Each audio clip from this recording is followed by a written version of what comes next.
Hi everybody, welcome to Newcastle Fans TV here on Deadline Day. We're going to talk about a timeline from this morning all the way up to current. There is still one or two, definitely one, that is still waiting to happen. I'm joined by Sam and I'm joined by Johnny, and we're going to crack on with it.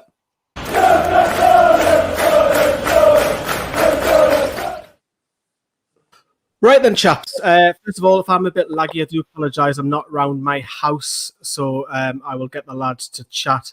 And obviously, we're going to go for the timeline, and then we'll want yous lot involved. It's kind of like a fan reaction show. You'll see the comments pinned at the very top. Get involved. Have your say. Disappointments, good, the bad, the ugly. I'm good. Johnny's bad. Sam just plain ugly. Whoa. Like that one, didn't you? I'm not rocking a silly beard. My silly beard. My beard's lovely. Pair of you. Oh, well. It's all right. We can grow one, though, can't we? That is very true. That is very true. So come on. If you're brave enough, please come on. Right, let's get back to it. We're going to, before we get on to today's deadline, we'll talk about the deals that happened. There's only two that happened earlier on this January. And the first one, of course, is Jay Turner-Cook. This lad, Sam, of course, you would have seen that his dad was on the books and was harshly released from his, something like 35, 36 years of service, something like that. And then he's turned his back and he's joined Newcastle. But before today, and still technically right now, he's the only player to come through the door. I know Willock's on his way, but under 18 signing, it's one for the future, isn't it? Of course it is, yeah. I mean, it's nice that we pinched one of Sunderland's hottest young prospects, I suppose, especially the way his old man was treated, as you referenced there. Pretty disgusting, pretty Mike Ashley-esque. But time will tell, obviously. Time will tell. Let's see how he progresses. Fingers crossed for the lad. Hope he does well. Good evening, Elliot. I'm sure we'll see you tomorrow. Hiya, Peter. How you doing? We're all good. Happy deadline day, lads. Well, I don't know about happy, but it'll do. It'll do. Newcastle standards with loans and stuff. But the other one that we'll want to talk about, Johnny, is Rolanda Aarons has left the club eventually. He's joined Huddersfield. What do you make of that deal? I think it suits all parties, doesn't it? Huddersfield get a player that's probably championship level. Newcastle need to get him off their books because he wasn't playing games. I would have got rid of him about 2 years ago. I think his chance was the season in the Championship under Rafa. Played the game against Huddersfield, ironically, at St James's, which Huddersfield won. And then we never really seen him again. I think that might have been one of his last appearances for Newcastle. But no, I just don't think he's good enough for the Premier League. And I think it'll do him. I think it'll do him really well. The fact he's got a fresh start at a new club. And hopefully he gets a lot of game time there because he has got a bit of talent. He has got a little bit of quality. And if he can keep that going, he could, he might get a bigger move. But yeah, Huddersfield got a good player there. Sam, who's better? Johnny knows what's coming here. Atsu or Rolanda Aarons? Well, Christian Atsu may yet find himself back in the 25 by tomorrow. But I always liked Aarons. I always liked Aarons. I think it was real horrible timing that he was injured for the Championship season under Rafa. That was his chance. That was his last chance. It's just wasted potential. There's every chance he could really kick on at Huddersfield if he keeps fit. That he might, come good like we suspected he would all them years ago. But I always preferred Aarons out of Aarons and Atsu. Say that, Johnny? Did you say that, Johnny? That was the Emil Kraft comment from Mr. Greenwood. I'm not saying anything. Sometimes it's better just to wait down the line, and you might hear a couple of comments. But no, in all seriousness, look, Atsu and Aarons are two completely different wingers. They are. Like Aarons, obviously, yeah. Aarons is better going forwards. We know that. Atsu defensively, if you need someone to basically be a winger for 20 minutes. You're 1-0 up or you're holding out for a point against a big top 6 team, he'll do a half-decent job. You've seen it under Rafa. He did have the odd moments. Obviously, that game against Spurs where he played a lovely ball for Joe Linton and he was arguably one of the best players on the day, that day, Atsu. The one that they had shared his emotions, shall we say. But Yeah, cry about that, but not when I get you Les Ferdinand. Ridiculous. I nearly went with Les Ferdinand. Nearly did. Have a look at the link. I've just posted the link if you want to pop on and have your say. We're going to be taking on guests very, very shortly. But those were the ins and outs, well, so far up until today. And we're going to just go back and have a look at the timeline all the way from this morning. I want to begin, Sam, with Matt Ritchie, because this morning it looked like he was on his way. Obviously, Steve Bruce has quoted in his press conference saying it's up in the air. He's been a good servant. He's found himself frustrated after not being in the team. He has to understand that if it doesn't happen, he gets his head down and works away until the end of the season. Now, when Bruce said that, that's him out the door, yeah?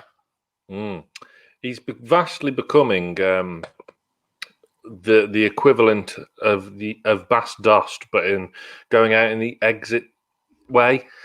Every transfer window now, Matt Ritchie's leaving, and it's been that way for a couple of years now. He has been a great servant. I mean, I'm not disappointed he's staying at all because in a quiet dressing room, that's a big voice. Yes, he's lost half a yard of pace. Yes, he's not a regular in the team. I know he's not maybe as good as he once was, but he's still a massive character in that dressing room. He can still come in and do a job. He's still got a wand of a left foot, and he's been one of the most important players over the past few years. He was an absolute talisman in the Championship, scored so many crucial goals that first season up under Rafa, adapted superbly to left wing back the following season. He's a really, I'd love him to bits. I'm not disappointed that he's staying, but you could also argue that the time was right for him to move on. His family and himself, they live in the New Forest near Bournemouth still. So he wants to finish his career back down south. He makes no secret about that. He wants to finish his career at Portsmouth. So whether that's via Bournemouth or not, they've wanted him back for a while now, let's face it. But yeah, I think if I can see him leaving at the end of the season. So I don't think there's any harm in him staying till the end of the season. But I would say you could argue the time is right for him to move on in the summer. But at that point, though, Johnny, obviously Bruce came out and said it's effective. He's going. But then the Sky report came in about 11:35 this morning, saying that Newcastle had rejected the bid. At that point of the day, where were your thoughts with Ritchie? Where's he staying? Was he going? I think as soon as you get that report from Sky, we're pretty accurate. I was thinking, well, he's going to stay. And I'm not bothered either way, if I'm honest. My only question would be is why did he sign a 3-year deal that much if he wanted to go last year? Now, is it just because of the money? Exactly. I think it must be just a financial aspect. But if he really wanted to go home, if you really want to go back down south where obviously his family are from, obviously Sam had that interview last year with Matt. And it wasn't an interview. Well, if it was, I did a really shit job. A surprise. A surprise. But which me and Johnny knew about for a couple of days. We did. That seems like a long time ago now. But yeah, we always know that he's obviously, I think he's a Portsmouth fan, isn't he? And he played for Bournemouth for so many years. Did he think, well, if I sign this 3-year deal, I'm going to get a bit more extra money? Bournemouth might put in an offer at the start of the window. We've got Premier League money. They can afford a 2.5-year contract, like still 2.5 years left on the contract. But obviously it hasn't worked out like that. Newcastle never going to let him go out on loan unless they had a ready-made replacement, in my opinion. So, again, he's like Sam says, good servant, done the job over the years. But I think the question we have to ask ourselves with Matt Ritchie, is he good enough at this level? And I think there's a lot more fans now that are probably doubting whether he's actually good enough at this level. He's not. He doesn't get my best 11 at the minute. Doesn't get into my. He doesn't. But you've got a few options there from the bench: left wing, back, left wing, right wing. So yeah, James, we're going to bring you in very shortly. We're just going to wrap up the morning's event, and then we'll bring James in. We can see a few people now entering the studio, which is fab. And then, of course, the next one, Sam, which was DeAndre Yedlin. Again, Bruce said in his press conference that DeAndre is certainly playing for a huge club in Galatasaray, so I wish him the very best of luck. He's a great pro and a great lad, and sometimes you have to make the decisions. We have to let someone out to bring someone in. It could be a busy day for us. Again, Bruce basically saying he's joined, he's gone. Yeah. Yeah, it's been on the cards for the last few days, hasn't it? Good move for him. really good move for him. Galatasaray, just a great move for him. Similar to Ritchie in a way, the time was probably right for him to move on. He's found himself out of the team. He's a frustrating player because he's got so much pace and he's got the ability. There was a rawness about him when we first signed him. I was chuffed to bits when we signed him. I think he was a cracking player, but he's probably just not hit the heights I thought we were all hoping and expecting him to reach. Probably hasn't had the movement in him. One of the right backs had to go, and whoever it was, it didn't really matter. But yeah, he was out the door anyway in the summer, wasn't he, with his contract expiring? So no, it says 5/7. I mean, it's 5/7. It's stuck. It's not, and I must stress, I'm not at home. I'm not at my place. But yeah, thanks for noticing. That's very, very detailed. If you can see the time behind me.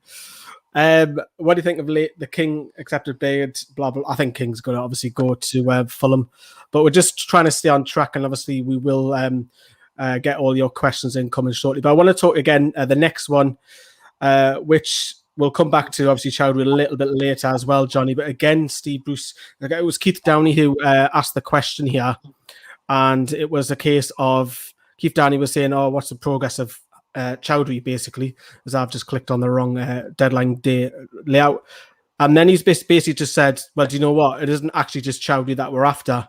Again, is that way he's thinking behind of Willock in the back of his mind, or even the other Arsenal midfielder who's now joined West Brom, which in my mind has just completely slipped. Someone remind us. Thank you. Yeah, look, I think he's probably playing a game with the reporters, because it's a bit of cat and mouse, isn't it? With these reporters, they all have their different sources. They all think that Newcastle are after so many different players, and I think we'll talk about a defender maybe a bit later on. What Ian Dennis was saying Newcastle were linked with as well, and no other reporter knew about that by the look of it. So I think it was just to kind of keep his cards close to his chest in terms of Steve Bruce. Look, there was no secret to an extent that Newcastle have always been interested in Hamza Chowdhury. It looks like he was Newcastle's #1 target. He really was. It's been mentioned, him and Brandon Williams at the start of the window. So Bruce obviously wants a central midfielder that can do something a little bit different to the central midfielders that we've got. Possibly someone a little bit younger when you look at the types of midfielders we've been linked with, that can do a job. So yeah, I think he'd be disappointed that hasn't materialised tonight. But I'm not. Sam, you're not really bothered, are you, Sam, about this one? We've spoken a little bit behind the scenes, haven't we? Yeah, I mean, we'll come back I'm to not bothered. Yeah, sorry, Sam. We'll come back to Chowdhury a little bit later. Okay. We'll come back to him, don't we? Because we've got a timeline to go through, so we do talk about the players quite often. This one, Sam, Gay this morning. straight in the afternoon. Steve was this morning dodged the question about the option to go in for Idrissa Gueye on loan. I don't think there's anything to this. You were saying just off camera. No, I don't. Because of with Brexit and everything. Yeah, Brexit and obviously everything's so it's difficult to get places. I mean, it's taken Yedlin 3 or 4 days to get this move to Galatasaray and finalise it. I don't think there was ever anything in this to begin with. 31 years of age as well, isn't he? Would have been a hell of a signing. Yeah, I know, but he was on about 150 grand a week, so we were never going to pay anywhere near 50% of his wages. And with it coming last night, nah, I don't buy it. Yeah. And the last one of the morning before we bring James in is Sean Longstaff.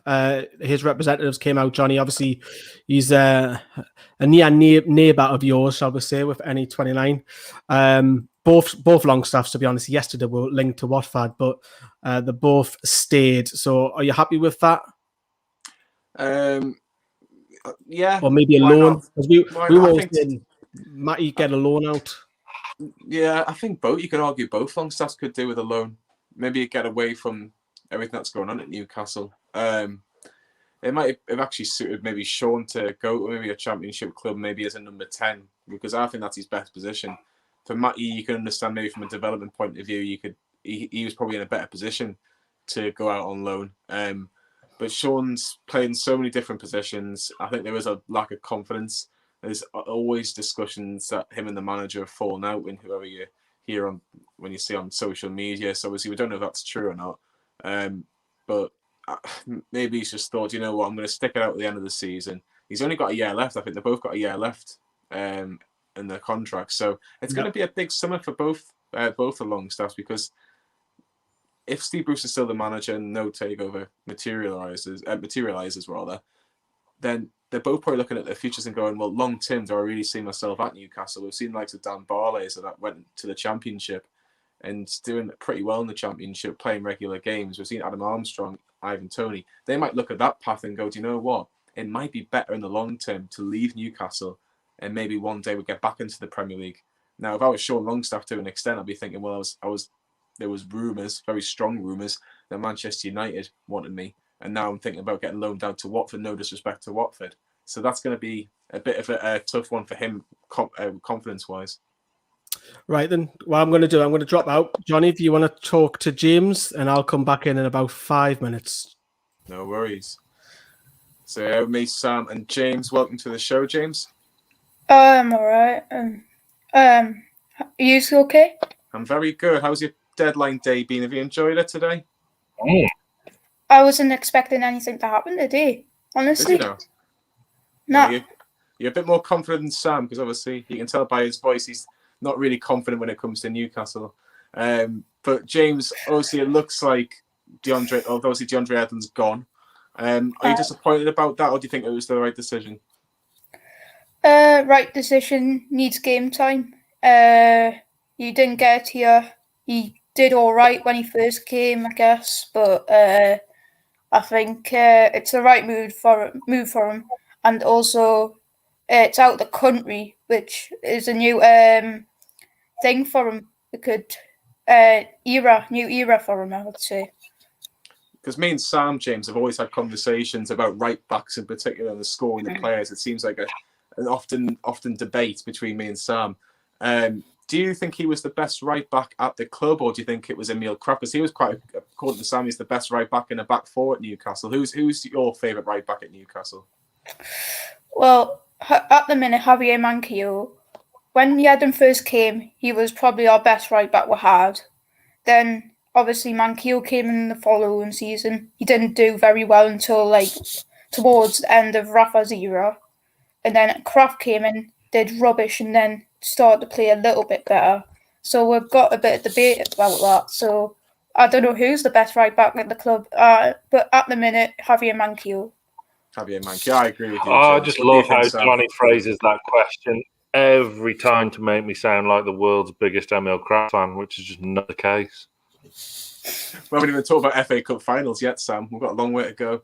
But James, Joe Willock.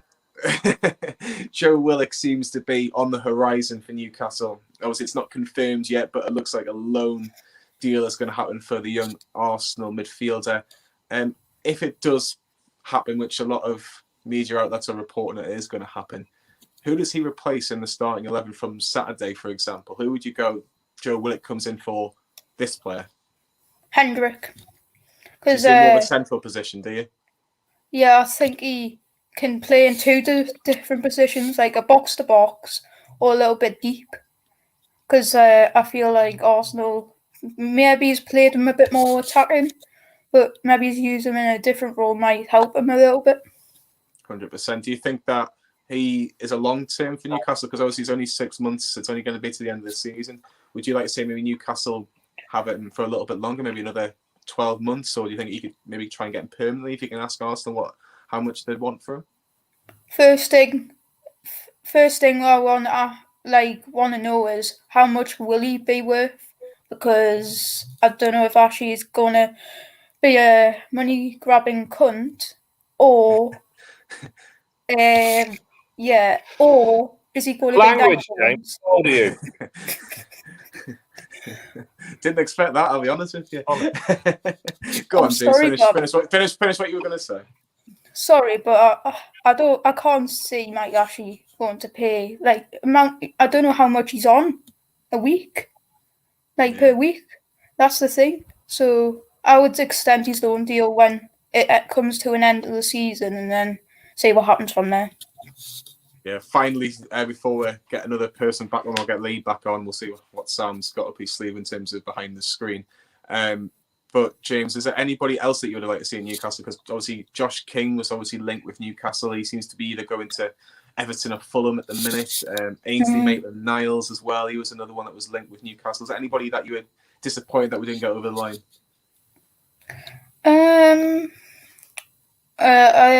Willems, obviously. Willems. Oh, of course. Yeah, Willems. I'm disappointed in that. I really liked him. I wish he came back because obviously his link-up play with ASM was good. I'm going to be good that he didn't come. Yeah, do you think he would have taken the place of, say, Jamal Lewis, or do you think he'd have been maybe a bit further up the pitch? I think he would take the place of Jamal Lewis because I think Jamal Lewis could be our second left back, just to back up Jetro if he came.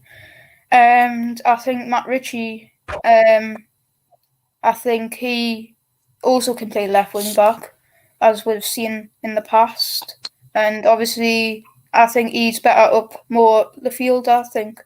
Even though he's done all right at left back, I feel like it's more comfortable of him just to play a bit more up, at the right mid, as he usually does play up there. 100%. He's definitely going to be... Well, he's out of contract at the end of the year as Jetro Willems, so hopefully Newcastle maybe could do maybe a short-term agreement that they can get him at the summer, but we'll have to wait and see on that one. But James, thank you very much for your time. Hopefully we'll see it tomorrow after the Crystal Palace game. We've got the transfer. James, go and wash your mouth out with soap. Yeah. But thanks very much, James. Yeah, Sam, that was fascinating. Who we've got back in? Is this Lee, is it? It is. Mr. Law, how are you?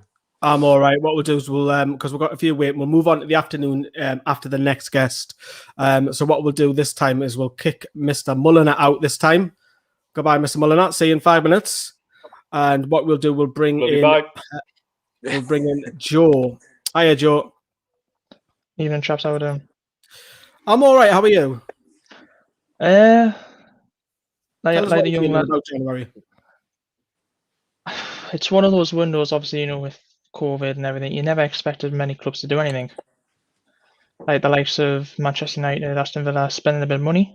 You think, Man United's owned by the Glazers, they'll have money. But I think that was one that was already organised in the summer.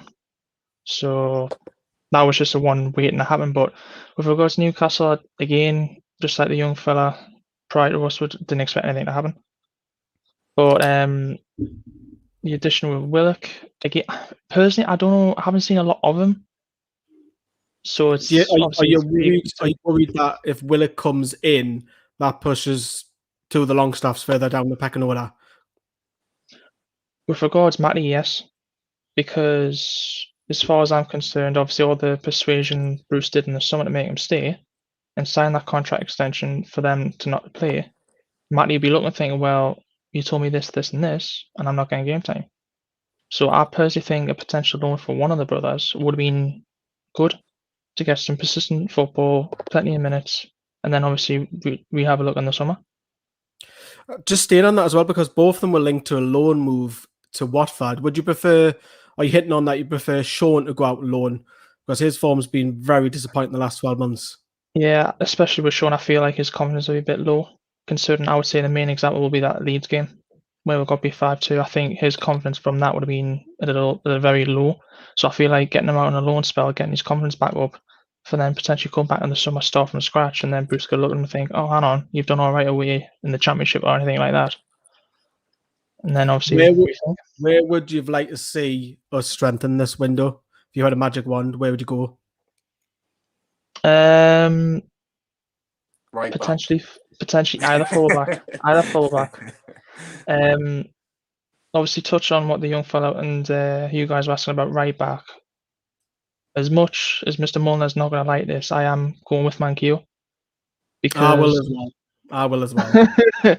Don't get me wrong, I am a bit gutted about Yedlin because going forward he gives that that extra bit that likes of Manquillo and Kraft doesn't. He gives you that bit of pace on the counter attack, and I think we're seeing that plenty in the last season we had with Rafa. There was just loads of counter attacking football up either side with pace, but he's one of those players where I feel like he's got respect at the club, and I think many Newcastle fans will want the best for him. It's the same with Matt Ritchie as well.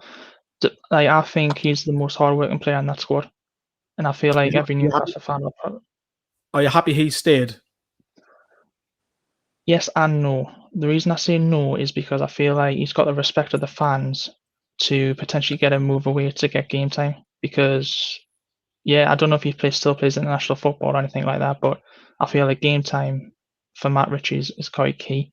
Yeah, he can play in more than one position, i.e. wing back, left mid. But I'm a bit 50-50 with Ritchie, to be fair. Yeah, Johnny, any questions before we bring Sam back in? Yeah, I think it's an interesting one with what you say about Ritchie. I think obviously the big news is going to be Joe Willock if that gets announced, obviously before 11 o'clock. But he's only played one game for Arsenal. You're not worried that he hasn't played a lot of football, Joe, and that, you know, he's going to come in and he's not going to be, you know, 100% fit straight away. We're seeing what Fraser and Saint-Maximin, when they haven't played a lot of football, and it's taken, especially Fraser, it's taken him a long time to kind of get things going. You're not worried about that? Like I said at the beginning of this, with Joe Willock, I've not seen a lot of him, so I'm not exactly sure where his strongest position is. I just hope he doesn't turn out to be like Luke de Jong back in the Borgia era. Oh God, hope not. But obviously, if we do sign Willock, it's another body. It's another addition to consider. Who comes out of the squad for him? Obviously, most Newcastle fans will say Hendrick. But you're good at the weekend, mate. I have to be honest. Yeah, I would say the last two games he's been quite solid. Second half against Leeds, put yourself about. I thought, I've touched on that Everton game of the weekend. I can't really see any player who didn't really play bad, which is probably the first time you'll ever hear me saying that this season. But touch wood, it's not. But hopefully you get a result tomorrow against Palace, and then I hope that gives the lads a bit of a boost to get some more points towards the end of the season. 100%. Thank you very much, Joe. Thank you very much for coming on, mate. No worries. Cheers, guys. Have a good night. Bye-bye. We'll bring in Mr. Mulliner. Carl, you're up next in about 5 to 10 minutes because we're going to crack on with the afternoon's events. So that was obviously the morning, which I touched upon a little bit earlier. We've had two fans on. If you want to come on, have your say, whether it's good, bad, or ugly, like some people, we can talk about that. Going into this afternoon, and it's been mentioned, of course, Sky Sports say that Newcastle made an approach for Arsenal midfielder Joe Willock on loan for the rest of the season. This is about 1 o'clock, roughly. It was either him or the other one, which was Maitland-Niles. Who would you prefer, Sam, out of the two? I've been thinking about this all day. And the reason why I'm going for my preference is Willock, and the reason why I'm going for that is Maitland-Niles apparently he wants to play further forward. He doesn't want to play fullback. He wants to play further up the pitch. So that was never going to happen at Newcastle, was it? With what we've got up there and where we are desperately short at right back. So I would prefer Willock because it's an out-and-out attacking centre midfielder, which we haven't got. And, you know, it'll make very interesting watching for me, seeing if, because, you know, we're told Sean Longstaff's a number 10 and wants to get forward and this, that and the other. He hasn't been good enough this season. But I like the pair of them.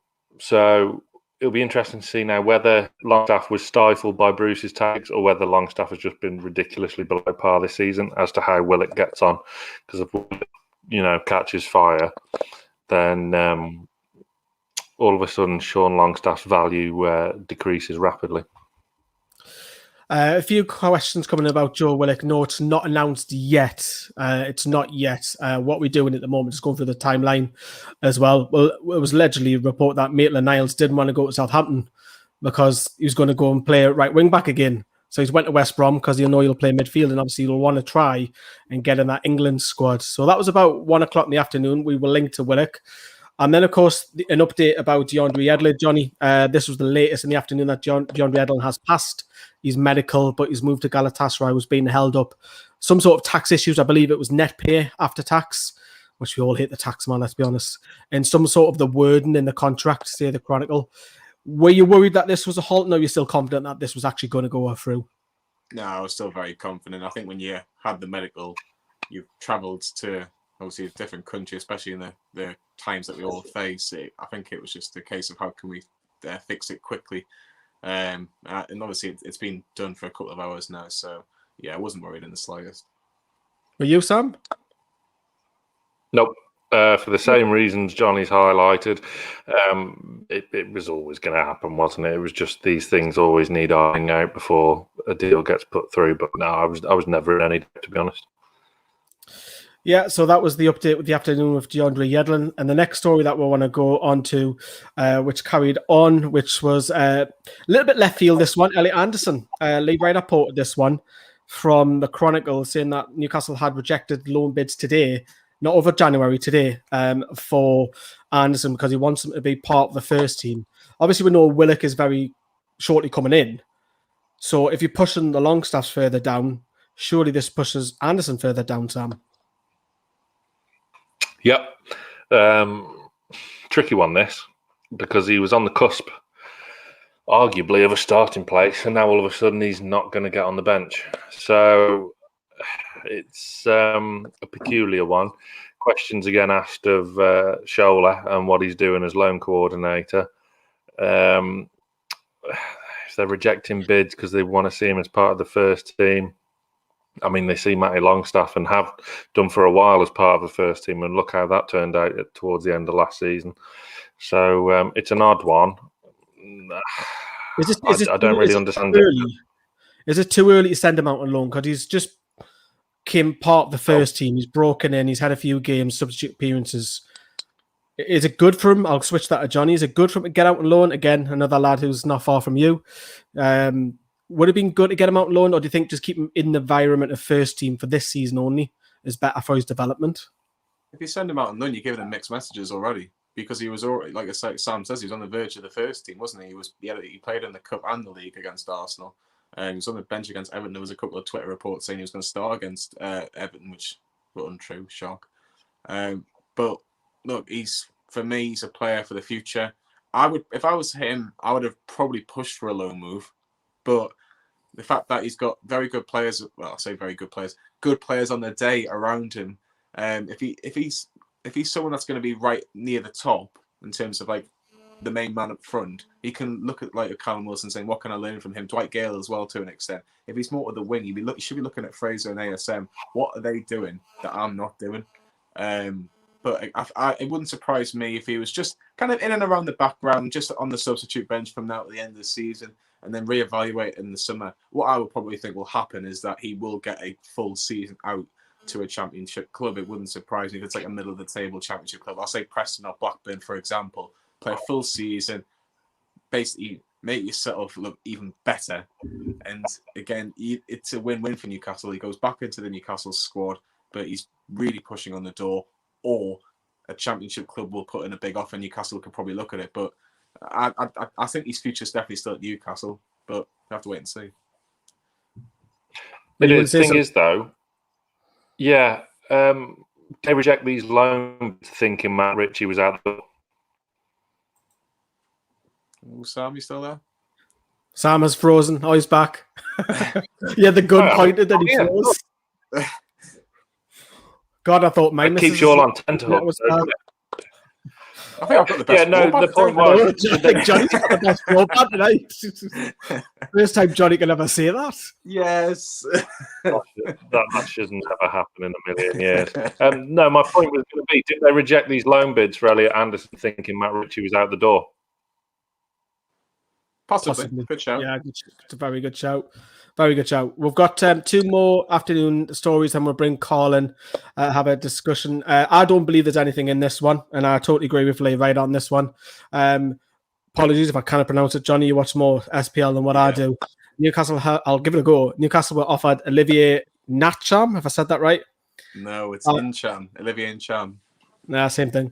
By his agent, and Newcastle haven't approached Celtic, so it was his agent approaching clubs saying, "Look, he's available." I believe the last time I checked earlier on, a few hours ago, he was off to Marseille. For me, Johnny, there's nothing in this for me. No, I don't think there is. I think the agents just kind of try to get his client out in the market. Look, he's been wanting to leave Celtic for a little while, hasn't Ntcham? He's got a little bit of quality. He is better than the SPL, in my particular opinion. I think he is a better player for that level, but I don't think he's a Premier League player. Now, he's going to France. He is French, which obviously would be back at home for him. Playing for a big club like Marseille, it will help his development. I don't think he would have done anything for Newcastle. I really don't.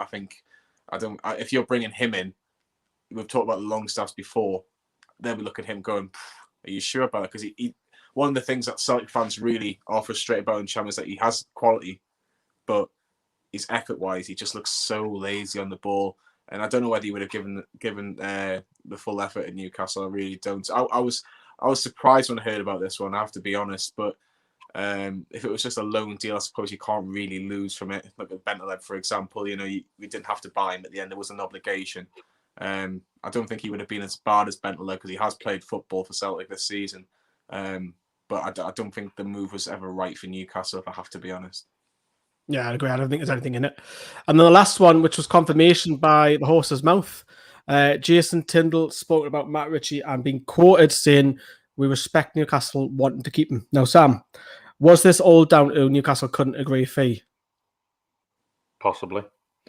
The teams in the Championship and below are really strapped for cash, aren't they? With everything that's going on, obviously. So we've seen this month there's not a lot of money flying around. Even Liverpool are buying a centre-back from Preston for $2 million. So it's one of these things. Newcastle wanted a decent fee. Bournemouth wanted him to get it on the cheap. These things happen. I suppose they'll come back in for him in the summer. Yeah, we'll see. I think Ritchie may be gone in the summer. What we'll do then, we'll kick Johnny out for 5 minutes. So we'll see you back in 5 and we'll bring in Carl. And Sam, you can ask all the questions. Hi, Carl. Hey, lads. Is all right? Not bad. What about you, Sam? Carl. Carl. Willock.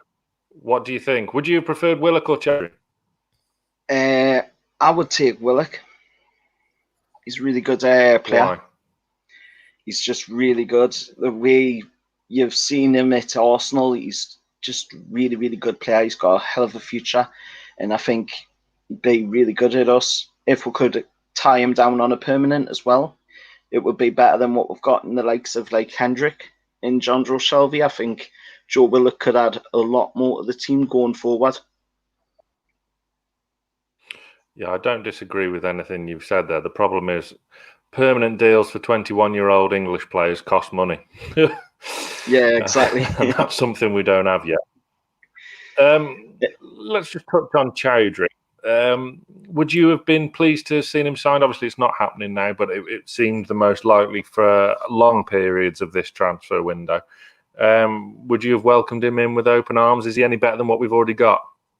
I would say that he does have some potential. But judging on, of course, the Matt Ritchie incident, I don't know if he would have been really a good option to have in the club. Possibly Matt Ritchie would have had to go off to Bournemouth for that to happen. But I think he would have been a much better option than what we have at the club at this current time. Yeah. Was there any other areas that you've very good, Geordie Sandcaster. I mean you haven't, because I'm a law-abiding citizen, but we digress. Carl, is there anywhere else in that first team that you would have liked to have seen us strengthen? Obviously, right back's a big one. Yedlin leaving as well. Do you think we've missed a trick not replacing him? No, I think we've got some pretty good options in the right back area. Obviously, Manquillo's really good. It would have been nice to get, obviously, Max Aarons in, but again, a young English player is going to cost money, and that's something that Mike Ashley isn't going to do at the end of the day because he's wanting to sell the club. I would have liked to have seen Josh King coming in to go up top with the likes of Callum Wilson. It would have been good to see somebody like that, another body in there to get the goals in forward. But other than that, I think we've got a pretty strengthened squad and we can do good with it, especially if you look at the way we played against Everton just gone. If we take that same mentality into the rest of the games this season, I think we could actually survive in the Premier League. Yeah, do you know what? I agree with you. I don't actually think we needed a lot more. I think it was more down to the tactics we've employed over the past few months. Let's just touch tomorrow very briefly before we get back to transfers. Is it just a case of same again as you were tomorrow than we were against Everton?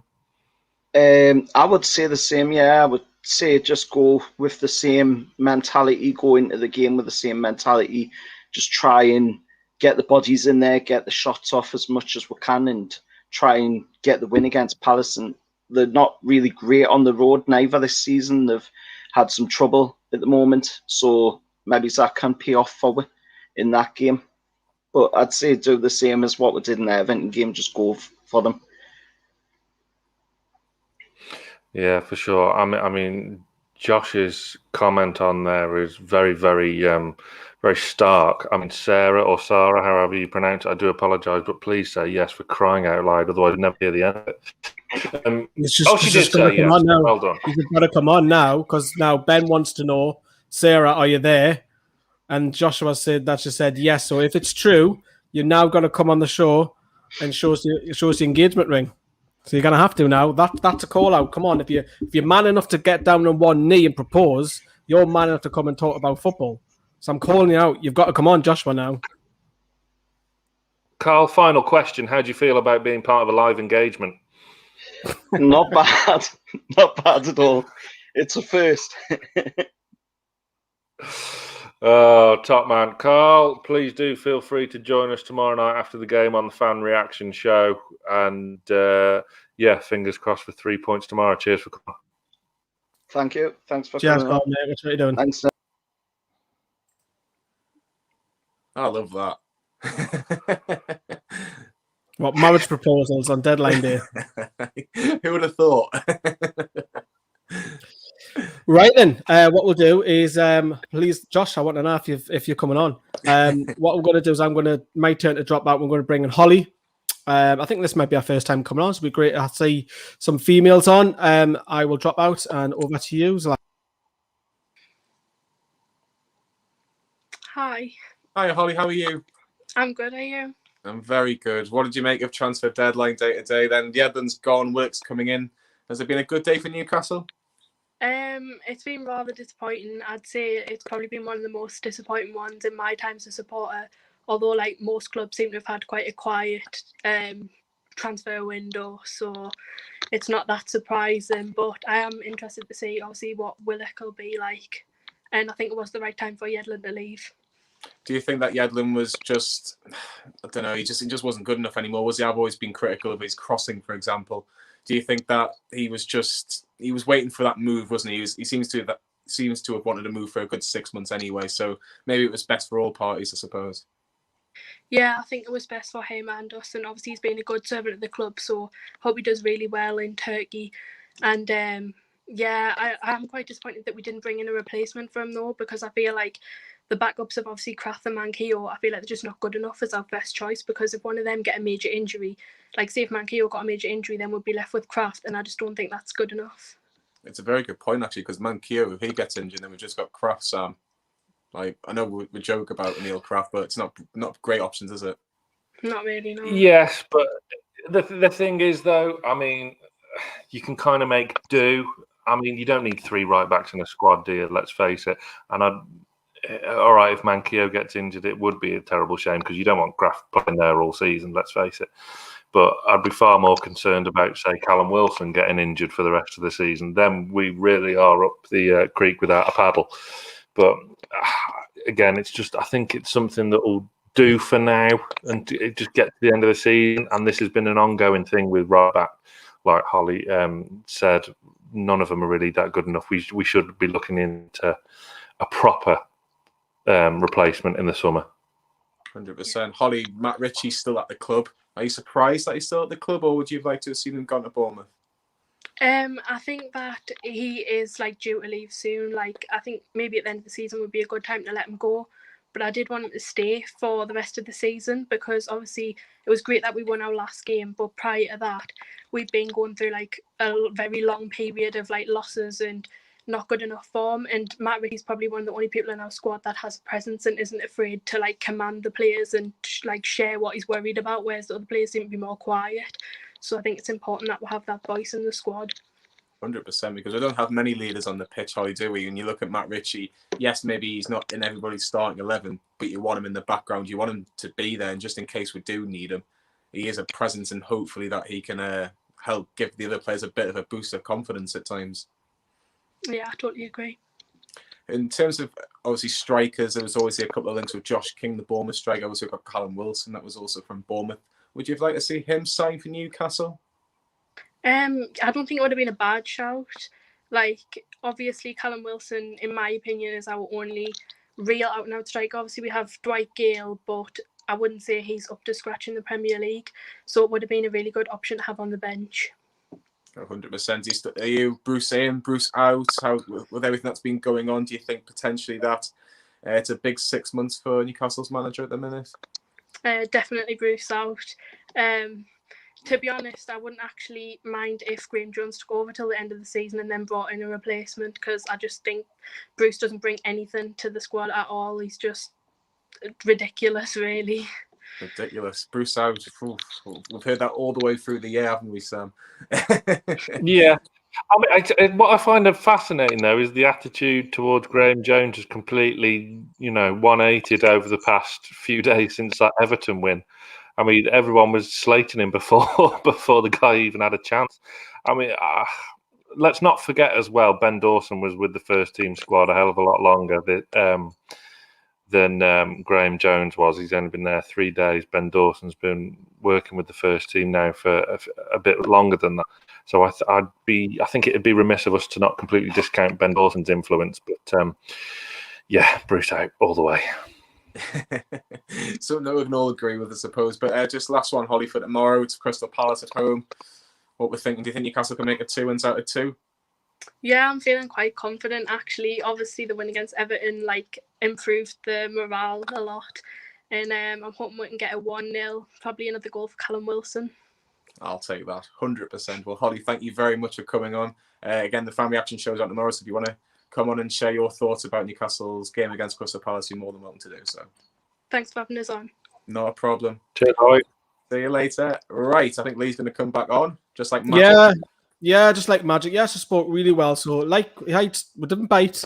That was Holly's first time to come on. That quote I just had there, that was what Keith Downey's just literally put out. So, about Josh, and I said Joshua King there because I've seen all the comments, not Joshua King, about Willock. So it's pretty close. After a couple of hours, Willock is deciding whether or not to join Newcastle. He's decided that he'll come to Newcastle for the remainder of the season. We're still waiting for it. If it's not announced on this video, Johnny has volunteered in the waiting room. Josh in the waiting room. Oh, get him on. Is he armed with an in the waiting room? Oh, we're gonna have to get him on then. Right, okay. Sam, let's kick you out. Sorry, mate. Yeah. We're gonna just back. Sorry, lads. We're gonna get confirmation. Josh, what's happening? She said, "Yeah." Congratulations. What's that? Where is she? Get a. She lives in Italy. Oh, right. So she's watching this. So I put it on here for her to see. She's called me on WhatsApp after she saw it. Well, congratulations. Yeah, congratulations. Is she Magpie? She is a Magpie now, yeah, after I've convinced her. She was a Juventus fan, but I changed the black and white to the true black and white. Brilliant news. I've just got to put this banner up. I've got to put it up there for you. Congratulations. That is our first ever in 5.5 years of Newcastle Fans TV that someone has actually proposed in the live chat and has decided to come on and talk. That is really good. It's really nice after obviously all the horrible stuff with Newcastle of late. That's probably what I'm going to take away from tonight, is that we'll all be talking about it in our WhatsApp after this video, talking about you've actually gone and proposed and it came on, so fair play, you've manned up. So I know she kept playing it over and over again. I was waiting for her to see it. Cheers for that. I was trying to get Sam to see it. That's why I was keep flashing it. Make sure, because I didn't know it was a wind up or not. But yeah, how long you been with her? No, that is true. Yeah, been with her for just over 2 years. Oh, congratulations, and thank you. You know what's next then? Moving in and kids and all of that next. Yeah, we'll slow down a bit. that's your transfers coming, and that's your deadline, all right. Yeah. Since I've got you on, congratulations as well. Tell us about deadline day in general. My biggest hope was getting Jetro in out of anyone. Obviously, I've been following him on Twitter, seeing all his little hints. It's like he's been dying to come back. He's just been dropping so many little hints.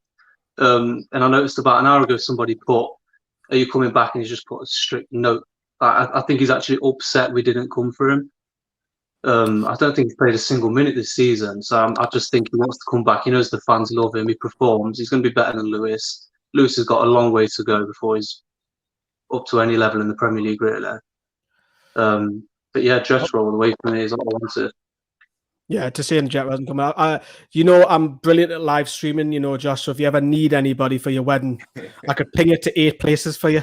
I can, so if you need somebody, I might even do it for free if it's local. So I'll hold you to that. Thank you.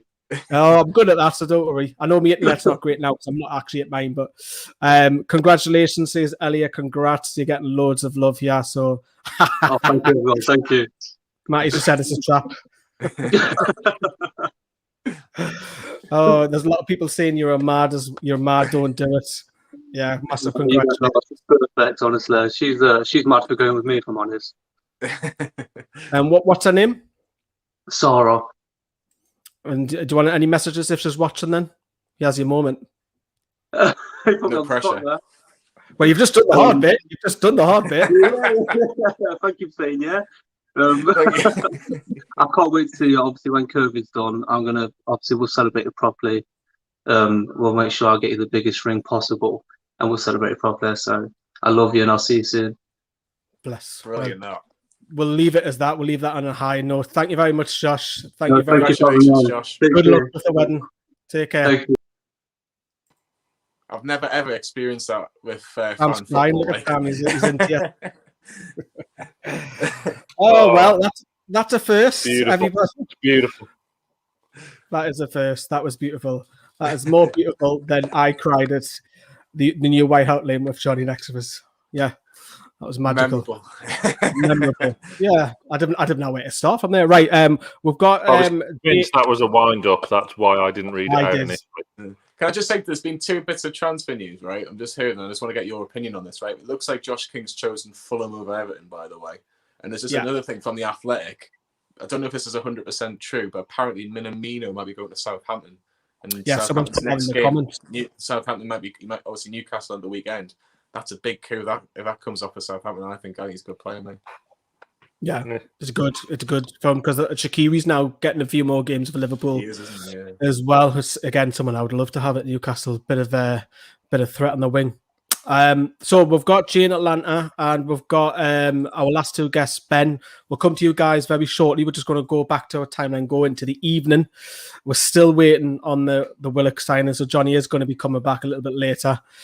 He's on the night shift. I might be in the behind the scenes controlling, but we'll go into the evening. Then, of course, the official news, Sam. It eventually came that DeAndre Yedlin had joined Galatasaray. Always got to check if I spell it right because it's such an awkward spelling. With Galatasaray, but you mentioned earlier on it's a great move for him, isn't it? It is, yeah. Like we've touched upon, the timing's probably right for him to leave. Fair play to him. It's a good move. He's gonna be playing in European football, European competition, isn't he? So. I mean, if he improves his crossing, he's still a cracking player because he's full of pace. Great memories of him. That goal against Bournemouth came from nowhere to get on the end of ASM's cross-come shot. Championship season, he was a mainstay in that side, wasn't he? Got the goal at Derby as well to wrap things up. So great memories of Yedlin. He's been a wonderful servant. Wish him all the best. And Yeah, I hope he doesn't come back to the Premier League to bite us in the backside. I'm sure he won't, but you never know. Yeah, I've always said he'll go back to Seattle. I said that in the video I did earlier on. So John Yedlin has officially joined Galatasaray. That's the only official news yet. We are still expecting Willock to go through, but I want to go back. Obviously, there's a picture of him there, Johnny. Obviously, you've been probably the biggest critic of Yedlin on the channel, more than anybody else. Have you found his form? You started off great at the Championship. First season he was all right, and it's just deteriorated. Yeah, look, I have to be honest. I flip a coin between Yedlin and Manquillo most weeks. I've always kind of favoured Yedlin more than Manquillo until probably the last kind of 8 to 12 months, really, mainly because of his pace and the fact that he can do one good cross in about 70. Where I think Manquillo is probably better defensively and still can't cross, but it was always difficult to choose between the two. Look, I don't. The thing is, Yedlin's going to a league now where it's maybe not as good standard-wise, but they're playing European football. Now, will that be a beneficiary for him? I don't know, because Europa League Galatasaray have been in previously. I don't know if they're still in the Europa League. And is he a Europa League player? Would he play in the Europa League for Newcastle if he was still at the club? I don't think he would. Like, I'm saying Newcastle in Europa League. But I'm going to say, did you see our Europa League games in when we were there under Pardiola? There were some ropey sides. Actually. Yeah, he would have got the game. To be fair as well, another memory of Yedlin, sorry to interrupt, but his cross for Josselu's header against Chelsea was one of the only two goals that have ever made me squeal. The other being Shola Amiobi's equaliser against Spurs the season we finished. Wondering where we're going there. I was wondering where we're going. I was in the corner between the Gallagher and Sir John Orstand that day for the Chelsea game, and it happened right in front of me. It was a belting header. But where's Hosselu now? I always remember actually Yedlin's probably best ever game for Newcastle, and that was last season against Bournemouth. I think Owen was on scoring man of the players match that day, and he got 10 out of 10. I remember because there was like 5 of us on scoring the players. There was like loads of us that day. But what happened the next day? What happened the next day? Someone was on the radio show and we heard a bit more about him. You met this guy. But no, Yedlin. So I've never been his biggest fan, I have to be honest. But again, he's been a good sim. He's had his moments at Newcastle, and obviously we're wishing the best going forward. But I think his better days are past him, unfortunately. Yeah, I remember his goal against Man City because I actually thought we were going to get something that day. It was really warm, which is rare, saying that in Manchester. And obviously slid in, great counter-attacking goal, and slid into the back post. I think it was the equaliser, I think it was. And obviously Kyle Walker won it that day. So all the right-backs were on form that day. Right, so obviously John Yedlin has left. There was, because obviously when I'd done the video a little bit earlier on, I thought it was a $2.5 million deal. We've seen reports now it's free, and I've seen a couple of people in the comments saying it's €1.5 million. His contract for Galatasaray is worth $2.5 million. Yes. That's where you got that figure from. But there's a couple of other reports saying that there's different fees. But look, whatever the fee is, it's not much, put it that way. But I think it saves wages for effectively Willock coming in. Let's not kid ourselves. But the question that everybody wants to know now is who is the best right back at the club, lads?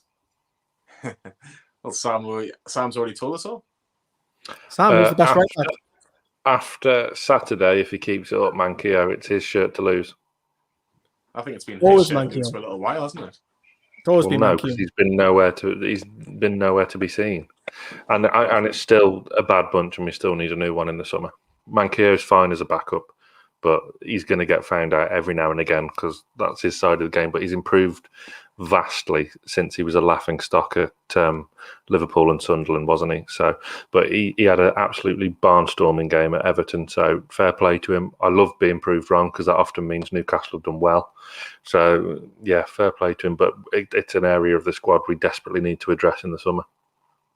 Yeah, Jonathan, who's doing our promos. Honestly, Jonathan doesn't get paid by us. I'm being honest. He just loves hit that like if you are watching for the graph that we're putting in. I haven't forgotten about Jay in Atlanta and Ben. They're coming on very shortly. But that was the Yedlin deal, especially Jay in Atlanta. It'd be interesting to see what his say on obviously being American and obviously his fellow countrymen moving away from the club. But the next one, which was we've already had a bit of a love proposal, but this was like a love triangle / triangle coming up. transfer triangle. That's what I was trying to say. If we were going to get Hamzy Chowdhury, which isn't going to happen now, we can practically say that it's 10 o'clock, 1 hour to the window shuts. If he was to join Newcastle, Leicester then wanted to go and get Nathaniel Chalobah, who actually started for Watford tonight in the Championship, but the Hornets had no replacement, and that's what the Athletic was saying. How much truth is in this, Johnny? I think there was a lot of truth in it. Obviously, we spoke to Chris Waff and George Corkin in the last 2 weeks on the Green and Mulliner show. Two very respected journalists from the Athletic, and two wonderful interviews. They were brilliant. And let's not name drop. Come on. Chris was obviously been saying all day on Twitter that this was the triangle essentially. If Newcastle could get one of the Longstaffs to go to Watford, then this would have happened. But none of the Longstaff wanted to leave, and that's perfectly fine. It's there. If they're under contract in Newcastle, they can decide whether they want to stay or not, I suppose, or if they want to go and play football, it's up to them. But I did think it was close. I think it was a case of Newcastle not really keeping to their side of the bargain. I think Leicester were pretty much happy to let Chowdhury grow if Chalobah was going from Watford. But I think the fact that Watford would play tonight, this was always going to be a deal that had to be done earlier in the day. I think the cut-off point was probably 3-4 o'clock before any pre-match stuff for Watford. I think if it had gone past 4 o'clock, Watford had said, look, we're just going to leave it. We're going to keep Chalobah out at the end of the season. Matty or Sean Longstaff isn't coming to Watford, so we'll just have to leave it. And Leicester will say, well, we'll keep Chowdhury. He's still a good player. We're going to keep him for another 6 months, and maybe Newcastle could possibly do a deal for him in the summer if that's what they really want to do. So, have to wait and see, I suppose, with that one. But I'm not losing any sleep over Chowdhury, I have to be honest. I think he's a good player, but I think we've got a bit of cover in that position now. Time to call somebody else out now. What do you reckon? Fordy's piping up in the comments asking if we're still going. Yes, we're all still got on. It's dedication, man. It's what the viewers want. God, look at him. He appears on one movie front cover, and look at him. I know. Who does he think he is? Fordy, why don't you come on? You'll be third in line. You'll get straight in. Have your say? I know you've got something to say about Newcastle. Go for another hour. Oh, he could go for another hour. Yeah, you know what he's like. Graham Jones, estate agents and everything. What we'll do is move on to the next story, lads. We'll bring you in very shortly because there's not many in the evening to rattle through, to be honest. And then obviously the Joe Willock, we're still waiting to hear from that. Ian Dennis claims, and he's obviously, I think he's a reporter / commentator for the BBC. Joe Willock deal is complete. It may be done, and actually the deal could still be announced after 11 p.m. because deal still, along with the registration, is all done.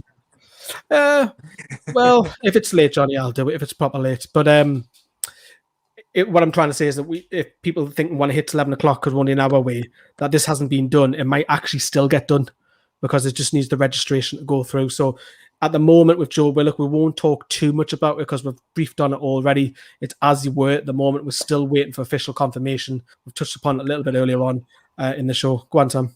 Thing is as well, they're never quick to do these things because the way Newcastle announce transfers as well, they do like to take photos at the stadium. They do like to have the player sit down for an interview first. So if he's travelled up from London today, it might, have all been done. But they're just waiting for Serena to get there for their stadium photos and to do the interview and they'll just bung it all out when they've got it. So I think it will happen. I don't think there's any rush for it to be announced.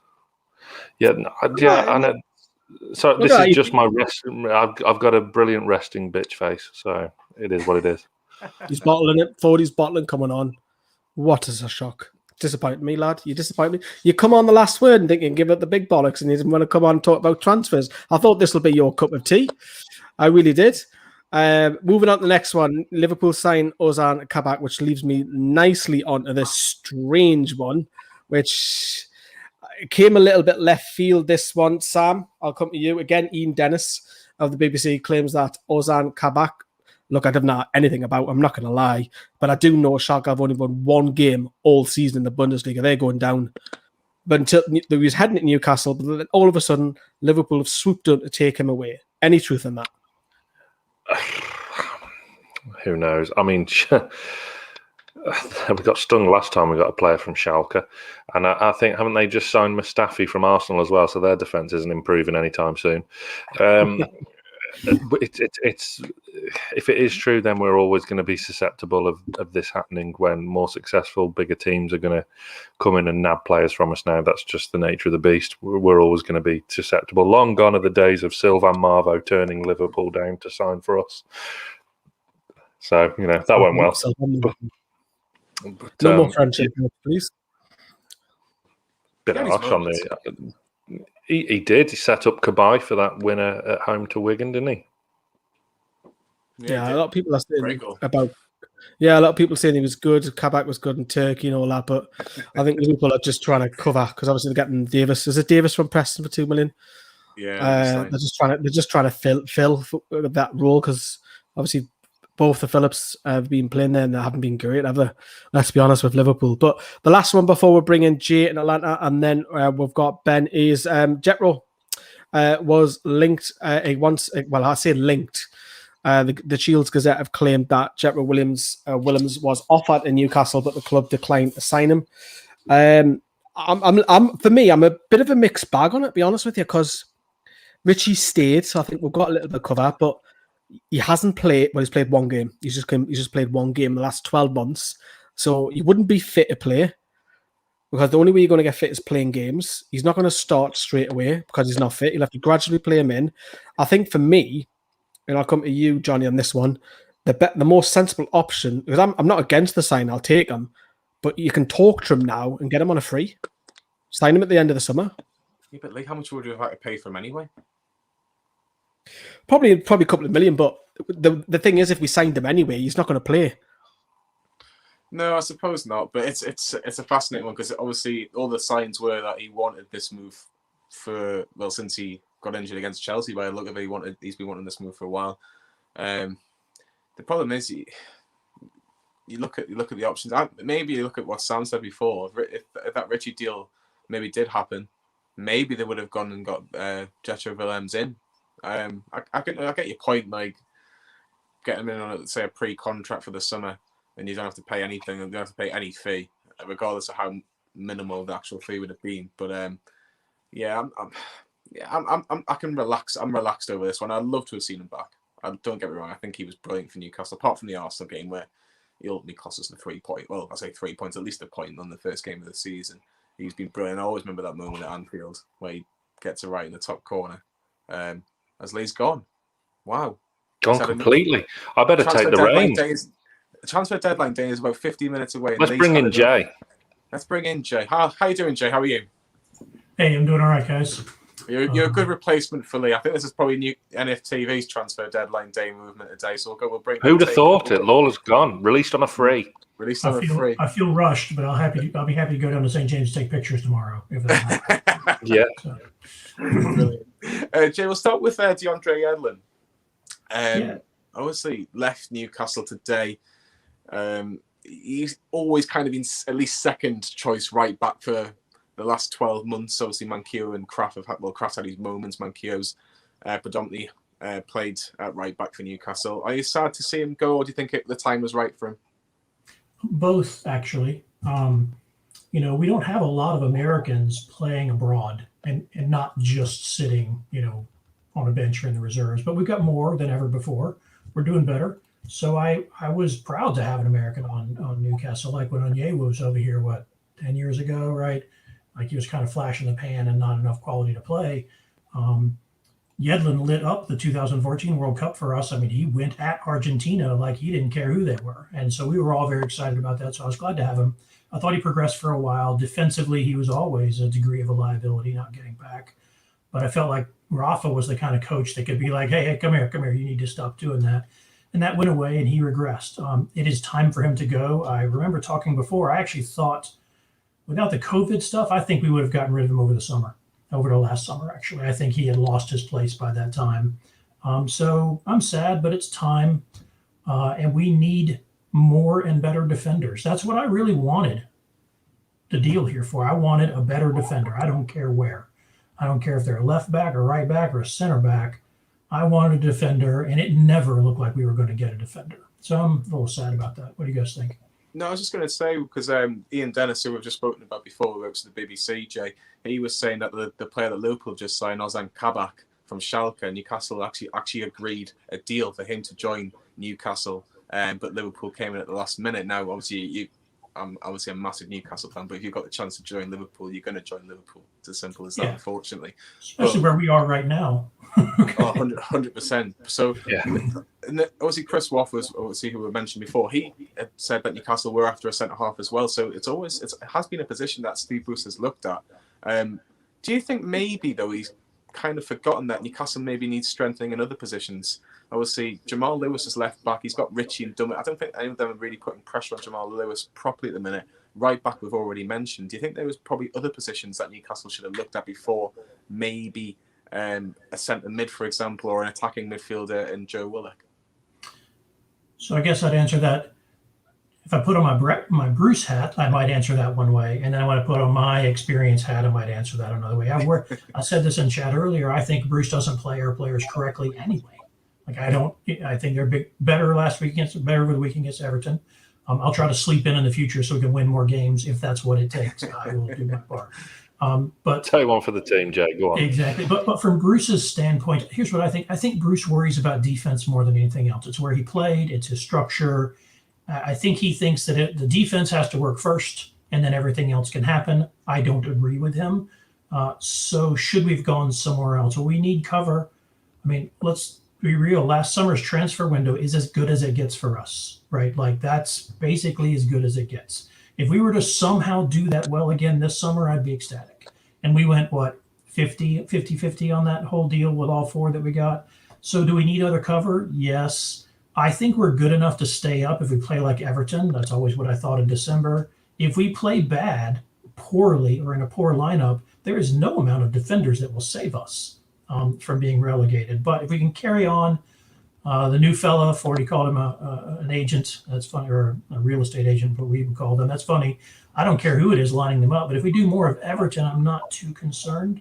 I'm also happy that we didn't get some $40 million surprise that none of us wanted, because that's also extremely Newcastle, right? To be like, the board has worked out, here's a great new player that's 85. We only paid $50 million for him, right? Pounds, as it were. So I'm glad we did no harm as much as anything. I don't know if that makes me kind of lame, but we seem to have done no harm, and I'll take that over the other pieces. Does that make sense? Yeah, of course it does, 100%. And look, I think you can't ever really get a perfect transfer window. I think obviously you would have liked to see a couple more players come in, but especially with the world that we live in, Jay, it's going to be very, very difficult. But obviously from now till the end of the season, if Joe Willock does sign, what is the bare minimum that you expect from Willock? Do you want him to get more chances created for Newcastle going forward? Do you want to see him get more assists? What do you want to see from Joe Willock if he starts Newcastle in the near future? I was just taking a look at kind of his play and his stats, while I was waiting right here.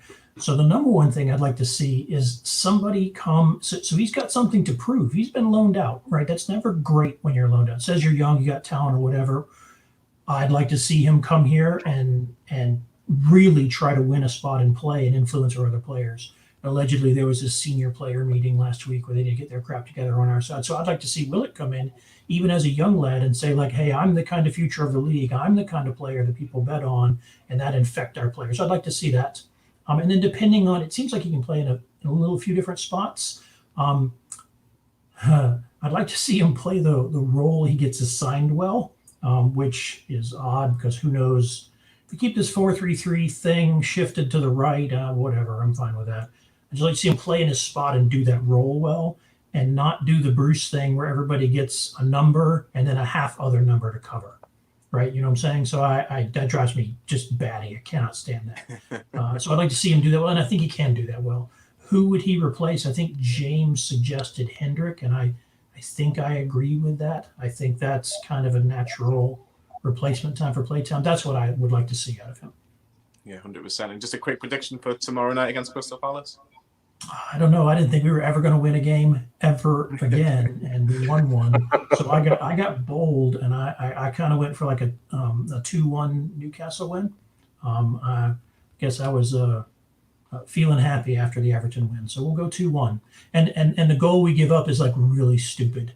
Like it is just like own goal. No one, they counter against us, and no one picks anyone up. Just that kind of quality.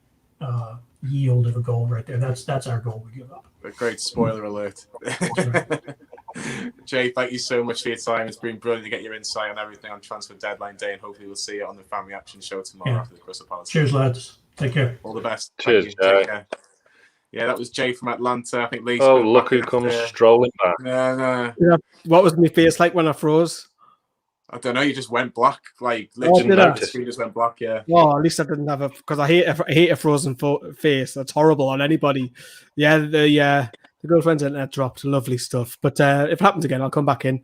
What we'll do, because I can see 40s coming in. We've got Ben, someone called Versa, 40, and Andre. You lads want to drop out for 5, and I'll take over for 2 people. Yeah, go for it. Go for it. Fab. Hiya, Ben. Are you all right? Thank you very much for being patient. Hello. Yeah, no Hello, problem. How are you doing? You? Yeah, I'm all right, man. Right, okay, Ben, tell me what's your overall thoughts of just the transfer window, including today and overall in January? Should have signed players, got rid of some. I think Dwight Gale's one of them who we're not using. I think we could have done a swap deal with someone. But Willock, exciting signing. Very exciting. Do you think that's definitely happening? Because I know it's only 45 minutes. Do you think it's definitely happening? By the looks of it, sounds of it, yes, but probably do in Newcastle. And somehow knock up. And this, I want to ask you, in terms of players you would have liked to see come in, where have we missed an opportunity tonight? Or in January? Well, I think Willock, if we get him in, he'll be a very good signing. But in my opinion, I think we should have went for like a centre attacking midfielder, someone who can just control the game, get balls into like players like saint-maximin, Callum Wilson. And I think, obviously, I think we played fantastic against Everton. I think, obviously Graham Jones has helped the team in ways, I guess, with tactics. And I think we should try. Well, I don't think we will this transfer window, but I think we could have done with a centre attacking midfielder or another midfielder. Any names spring to mind? Well, I think he rejected to join the club, but I think Jesse Lingard would have been a very good signing. But I think he rejected to come, but I think if we got him in, that would have been a very good signing. Is he better than Joe Linton? Joe Linton, yeah, probably. So he plays. That would do for me. I think the thing about Dwight Gale, I think we should keep him in because he's good at like getting subbed on late games and scoring goals like late. I want to ask. I'll come to you, Ben, first, because we haven't really touched. I know I've seen it in the comments, but we haven't really touched upon it tonight. We've still got Achraf Lazaar and Henri Saivet are still at the club. Why? I don't think there's enough attraction from them 2 players to sell. They're not good enough for this club. I just don't see anyone who will want to pay the money for them 2 players, to be honest. Yeah, they're all literally just stealing a living. I just heard that now Saivet might be in the 25. I forgot he was at Newcastle still. That's Willock doesn't need to be registered, so yes, we do have 1 spare position. So you could. I don't think if Willock signs, I don't think it'll be in midfield. I think Bruce might look at somewhere else. But in terms of people in Jetro Willems versa, do you see it more logical to sign him in the summer now? I don't really think we need him this summer because Lewis and Manquillo have been doing all right in defence. We've seen that last game, and I think we should play more attacking football because we've seen that against Everton, and it's obviously working. And I think Graham Jones has been a good signing for the club, like in the management side, because obviously he's made a little bit of an impact. He's boosted the morale of the players. So I don't really think we need Willems this transfer window. I just want to go back. Obviously, I forgot about Christian Atsu. Totally forgot about him. Would you pay them off? Because I know there was a talk with Achraf Lazaar. He wants to break his contract. Would you pay them? I don't know. He's got the all 3 of them have got 6 months left on the deals. If you come to a mutual agreement where you pay 2 months off, get them out of the club, would you all just do that? Take the hit, a small hit. I would. They're not doing enough. They're not good enough. Not good enough for the club. Get rid. And what's really worrying is that none of them playing for the under-23s either. Obviously, the under-23s got beat today, which I know that's a different story and they're shocking at the minute. But yeah, in terms of Willock, we're hoping that goes through. Obviously, seeing now the breaking news on Sky, saying that deal gone through for Willock, just waiting for it to get it across the line. We're just waiting for official confirmation now. In terms of rating this transfer window, I'll come to you, Ben, out of 10. It's probably going to be low, but what would you give this score out of 10 for the transfer window in January? With the Willock signing, I think it is a positive sign. We're bringing the youngest talent in, but we just needed 3 or 4 players in, to be honest. Where would you like to see strengthen? I think the centre-backs, because the injuries and Hayden starting to play in the defence and it's leaving a big hole in the midfield. I think another defensive mid made sense bringing in Chowdhury, in my opinion. Maybe not everyone's cup of tea because of the Ritchie situation, but centre-backs at the age and that, I think there's one maybe needed in. Overall, I think I would give it about a 2, to be honest. It's been poor and no lack of investment hurt us badly. And I think with Brom doing deals, it's worrying.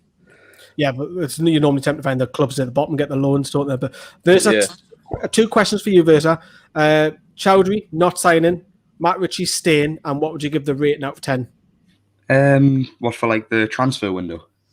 Yeah, the transfer window in total in January, and I'd probably give it like a 4 because, like, obviously, COVID, it's going to be hard to sign players, and also we're not really we've got Mike Ashley's Warner, we're not going to be pulling out like massive deals, and I think Willock would be a really good signing, and obviously Yedlin going, which I think is all right, but I think next summer we do need to look to strengthen the midfield and the defence. Mm-hmm. Right, lads, I just want to say thank you very much for coming on, Ben. I know you've waited a long time, so thank you very much for being patient. Thanks, Fraser. Thanks, all the best, lads. Right, and what we'll do is we'll bring in Sam and Johnny before we get our last 2 guests on, which is Fordy and Andre Wazes. Sorry if I haven't pronounced that right. You something going haven't. On. I probably haven't. My pronunciations are shocking, you know that, and my accents. In terms of something breaking on Sky Sports, Johnny, did you see anything there? There's nothing breaking in terms of Newcastle in regards to Willock. Obviously every other outlet's reporting it. Of course, I always feel a bit more safe if either the club or Sky reporting. Just my personal preference on it. But mine too. 30, I know. Who'd have thought?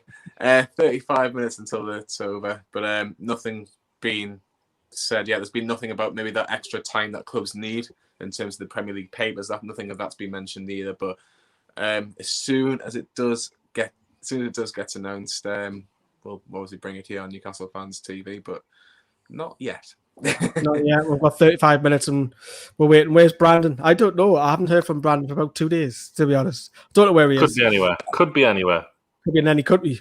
We don't know.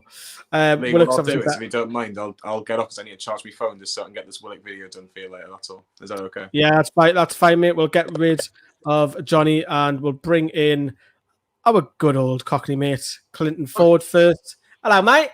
Hello, son. You all right? I'm not bad. Good that you've not bottled it when I called you out before in the chat. Nice one. Why would I bottle it, man? Never that, mate. Never that. Well, you said in the comments that you couldn't be bothered, so here you are. You can't resist it. Yeah, something like that.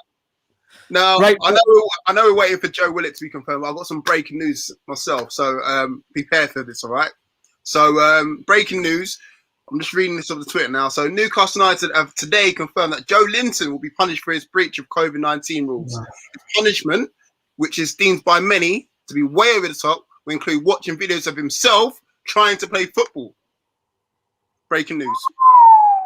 That's when you said Joe, I was getting my hopes up there. I was expecting to say Willock after that. Well, apparently Joe Willock has been spotted in the Jesmond Dean Hotel The same one that Tranquillo Barnett is still in. So yeah. And Bastos. There you go. And Bastos as well. So it's either that one or they get put in the Hilton by the Gateshead Keys, didn't they? 40, do you expect that to definitely happen now? The Willock deal? Yeah, it will happen because look, Arsenal are shipping out loads of people. I mean, they got rid of Mustafi for somehow, which I've seen a lot of Arsenal fans happy to do that as well. So Arteta seems to be kind of swinging it around. And before you get it in, Lee, I'm going to get it in. Yes, it is two of my favourite teams. Yes, Lee, I know it's coming, so I thought I'd just get it in there before you do. But he's preempted it. Preempted, man. I know you too well already, man. So don't worry about that. Oh, you've got a star. You've got a fan down here. Also, thank you very much, bro. Thank you, appreciate it. Do you do signed 4x2s yet? Like nice. I'll do one for you, mate. Especially with I'll do a little print screen of your face when the takeover was not happening. Your face. I think that was all. I think it looked a lot more thunderous than that. We were all live when we found out. Can you imagine? So I just looked like he just. I'm not. I was coming off. I was coming off post interview high because me and Johnny just finished with Lee Clark, and then that shit happened. Like it was ever going to happen. Oh, bless you, Sam. Bless your little quad socks. I know. 40. What do you think of? I mean, it's the same old, but in terms of the whole January transfer, I know. Obviously, with Brexit, it's tougher to sign players from Europe and what have you. And most of the deals are all domestic. But what's your general thoughts of the whole January? I'm sure you're going to let me know here. Yeah, I mean, look, January's never been kind to us, is it? Let's face it. Going back to the days where we've sold players that we've not been able to replace and et cetera, et cetera. I mean, last January, was it last January when we signed Danny Rose and all them lot? That was a surprise in itself. But to only get rid of Yedlin, and let's face it, everyone's getting sentimental about Yedlin as well. I'm like, he wasn't good enough. He wasn't. That's the thing. People say, "Oh, he was good in the Championship." Yeah, because that was his level. Like he was a sprinter. And that was it. Like Rafa got the best out of him. But coming into the Premier League now under a manager who's basically kind of leaving you to your own devices, he got found out time and time again. And I wish him all the best. But at the same time, people have a bit of a short memory. Great servant, all the rest. Listen, it's not like he's doing work experience for us. He's paid a pretty penny to be with us. So let's face it, he's not here on for free, sorry. So yeah, I wish him all the luck. The only bad thing is that we're left with Emil Kraft. So there's still a couple more right backs to go. But yeah, overall, like if the only person that we're going to get in is Joe Willock, then at least I don't have to see Shelby and Hendrick lining up alongside each other. Because as I said before, they're both can't run and won't run. So at least we can have some sort of pace injection in there. At the disposal of one of them two, probably going to be Jeff Hendrick, I assume, because John Joe Shelby seems to love Steve Bruce, and the feeling's mutual from the other side as well. Well, if we're playing three in centre mid now, then there's every chance you can see Shelby and Hendrick. It'll just be Willock alongside them. Well, put that way, Willock's better than Bentleb. Well, we can all sit here and say that quite confidently. But I just want to quickly touch upon Martin's comment as well. He's doing a bit of promo for us in the live chat as well. Martin can vouch for that. We upload now, I think it was 13 or 14 videos were done in January for the members as well. We don't just ask you to join. We actually give you content as well. None of this just, he has £2, support the channel. We'll actually go out and make you content as well, which doesn't get seen to everybody else. So thank you very much, Martin, for being a member. And you can see it in the join button underneath if you want to join. But going back to that, 40, Jetro Willems, are you disappointed not to see him come to the door? You know what? I'm a bit baffled and a bit confused because I think the reason that Bruce gave is that he's not played enough games. But then if you go to Joe Willock's stats, he's not played enough games. So which one is it? Is it either? Yeah, I just see that as well. Driving Sam to drink. I'm on furlough. I don't even know what day it is. He doesn't care, man. But yeah, going back to the point, I'm just a bit confused. Is it because he's not played enough games now, or is he just wasn't preferred? I mean, the one that I want to talk about as well, which is kind of not linked to us at all, but it's Danny Rose. The demise of Danny Rose. Like he was meant to be going to Turkey. I think he was actually meant to go to Trabzonspor, sorry, but that didn't go through. So now he's not basically going to be playing at all. Like the demise of Danny Rose is crazy to think that he's considered 4 years ago in England international. No, like, probably 2 years. Now he may as well retire. Yeah, and even like when he came to us last year, it was like. Well, I was saying earlier, Fordy's that we've got obviously Atsu, Save, and Lazar. Similar probably to Danny Rose at Spurs. If they just break the contract, the free agents, they go and find a club. That's probably the only route for them now because they can't even go down to the Championship on loan. There is a few European leagues that are still open. I think Portugal's open for a few more days.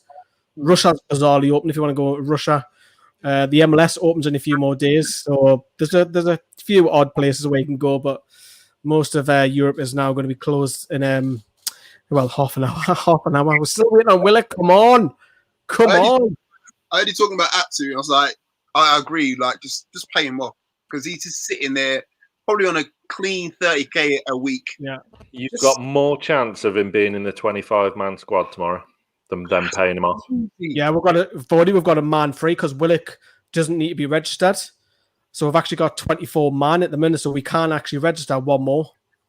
That is crazy to me. The fact that Atsu I think it will be Atsu if. Yeah. I think it will be. I think he's out of the options we got Atsu, Save, and Lazar. They're the three over age, yeah.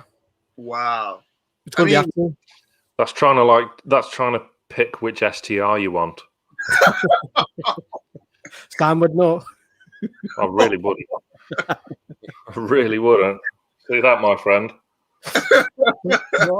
A wedding ring. We've already had wedding rings tonight, Fordy. We've already seen that. Someone's proposed already on a real proposal. Not shitting you. A real proposal early on. Yeah. On NFTV. Yeah. Oh, yeah. We are branching out. Branching out. Not Brandon, is it? No, please. Oh, God, no. I wouldn't get past him. He'll probably go on Facebook Live to do it. Yeah, we had someone in the comments and I called him out. He came on and it was true. Yeah, he's proposed to his girlfriend tonight. Wow. Which is crazy. So I'm thinking of packing up football and going into weddings now and start live streaming there. I'll tell you what. Maybe somebody there. Steve Bruce will probably take credit for that as well, you know. Well, actually, I want to ask you, Fordy, did you see the clip earlier on? It's on NFTV Extras Twitter where he gets asked a question. I think it's Craig Hope, isn't it?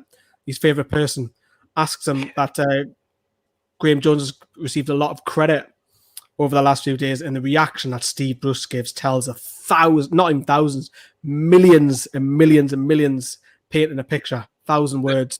You can tell that wasn't down to him. Same way that like previous other people, like we can tell that. Why would you pick someone who's better than you? Do you know what I mean? You want to pick someone who's underneath you, but don't give me all this. You were slagging him off. What was it? A estate agent before that win at Everton. You were saying, "Don't give me Graham Jones. Don't give me Rafa Benitez," and then Graham Jones rolls up. I saw you. Come in here, listen. I was still keeping the same energy. I still said he was an estate agent by day, head coach by night. Listen, he could still be my estate agent, but at the same time, if you're giving me him and Steve Bruce, estate agent all day, man. Sell me houses and then get me 3 points on the weekend as well. That's all I'll take, man. Come on. Yeah. At least the salesman will have tactics on how to sell a house. Clearly. He's selling dreams. He's selling nightmares as well. Or no, that's more Bruce selling nightmares. But I'd rather have Graham Jones over Steve Bruce any day of the week. So I'm going to repeat a point I made earlier. Ben Dawson's been with the first team squad as well now, and for a good week. So I wouldn't discount him and his influence either. So you're basically trying to say, Sam, anyone who's not called Steve does well. Is that right? I like Steve Harper. If you call Ben, if you call Graham, you're okay. But any Steves, yeah. Well done, Jacob. Jacob, what a boy. Thank you very much, Jacob. You can see all the videos now, so go and check them out. If you're sick of transfer talk, we've done loads. Sam does a weekly thing. I do some random stuff during the week as well. So thank you very much, Jacob, on becoming a member. Leading the way. Definitely is. Well done. Hold on, where's Jonathan? Got a bone to pick with him. Oh, Johnny's back. He's dying. He's back for the announcement, well, we hope, of Joe Willock a little bit later, because if we didn't, then we're all happy at the moment, but I think we'll all be a little bit upset if that doesn't go through by 11 o'clock. But last one, 40, a little bit about tomorrow before we bring on our last guest, which is Andrew. Tell me what's happening tomorrow then, because obviously Everton was a shock. Don't get me wrong, it was brilliant. It was a shock, though. Yeah. Same again, high press. High press, like proper players in their proper positions, doing it the Graham Jones way. Steve Bruce bringing in the oranges at half time. That's all we need, baby. That's all we need. Graham Jones just to be leading us from the start. Will Joe Willock actually be able to play? That's another thing as well. I don't think so, no. I don't think he'll be registered in time. That's a shame. It's too soon, isn't it? I think it'll just be nice and simple. The two injured lads come out, Lascelles and Fraser, and ASM and Clark go in, and then it'll be the exact same team, other than them two that we had at Everton. So you get to see Shelvey and Hendrick. Jody Sandcastle's has just said it could be 1 a.m. for the paperwork, so I think that might be me if it's 1 a.m. 40 knows I'm a night owl. So right, don't make me stay until 1 o'clock. I'll be up. For 40, thank you very much for coming on. Are you popping on tomorrow? Of course, mate. I'll be here. Right. See you in a bit, mate. Watch what you're doing. See you later. Right. We'll bring on our last guest of tonight, which is Andrew. I know you've been waiting very, very patiently, so thank you very much for that. And I'm going to hand over to Sam if I have some questions at you. Andrew, how are you pleased with the imminent, I hate that word imminent after the takeover debacle, but with the imminent arrival of Willock from Arsenal? Happy that we've got someone in for centre mid. I think centre mid's one of our weakest positions. I'll be honest, I'd rather have got Maitland-Niles. I think West Brom have got a good signing because he can play full back as well. I don't know why we weren't in for him because he's played left back a lot for Arsenal in the last year or so. So I don't know why we went in for him because he probably would have covered right back, left back, and centre mid. But I'm happy to have got a body in, to be honest, because Sean Longstaff has just completely gone off the boil. I mean, I read that he was linked with Valencia. The Spanish league would eat him up. Technically, he's just not. He's not there. And Matty, I think, tries really hard, but he still can't physically impose himself on the game. He's quite small. He still struggles to impose. So I'm glad we got Joe Willock. But obviously he's not played much. He's only played Europa League games this year. So it'd be interesting to see if Steve Bruce or Graham Jones or whoever picks the team now throws him in. Absolutely. Thank you very much, Connor, for becoming a YouTube member. Hit that join button below if you want to follow Connor's lead. Let's stick with the Longstaffs then, Andrew. Both of their contracts are up at the end of next season. How would you be approached? Would you be even bothering renewing their deals, or would you be looking to move them on perhaps in the summer? Because Sean's regressed terribly under Steve Bruce, and Matty's just been so stop-start under Steve Bruce. What do you think? I think with Sean, it may be worth giving him a year extension and then loaning him out for a year. But because he's 23, I think, now. So, I mean, it's so different from that player that we saw at the end of Rafa, the guy who was linked with Man United. That knee injury that he got, he's completely affected him. And I think he's really struggled playing in a struggling team. Matty, I would extend his contract. We shouldn't be letting players go on freeze. We should be protecting the value. Like, giving away Yedlin is just stupid. We could have sold him in the summer, got some money in. It's just good business sense to protect these assets. Obviously, we don't want to be giving him long contracts like Savier's been on and Lazar have been on for years. But Colback was on, wasn't he, for 6 years? Yes. Yeah, no, that's a very good point, to be fair.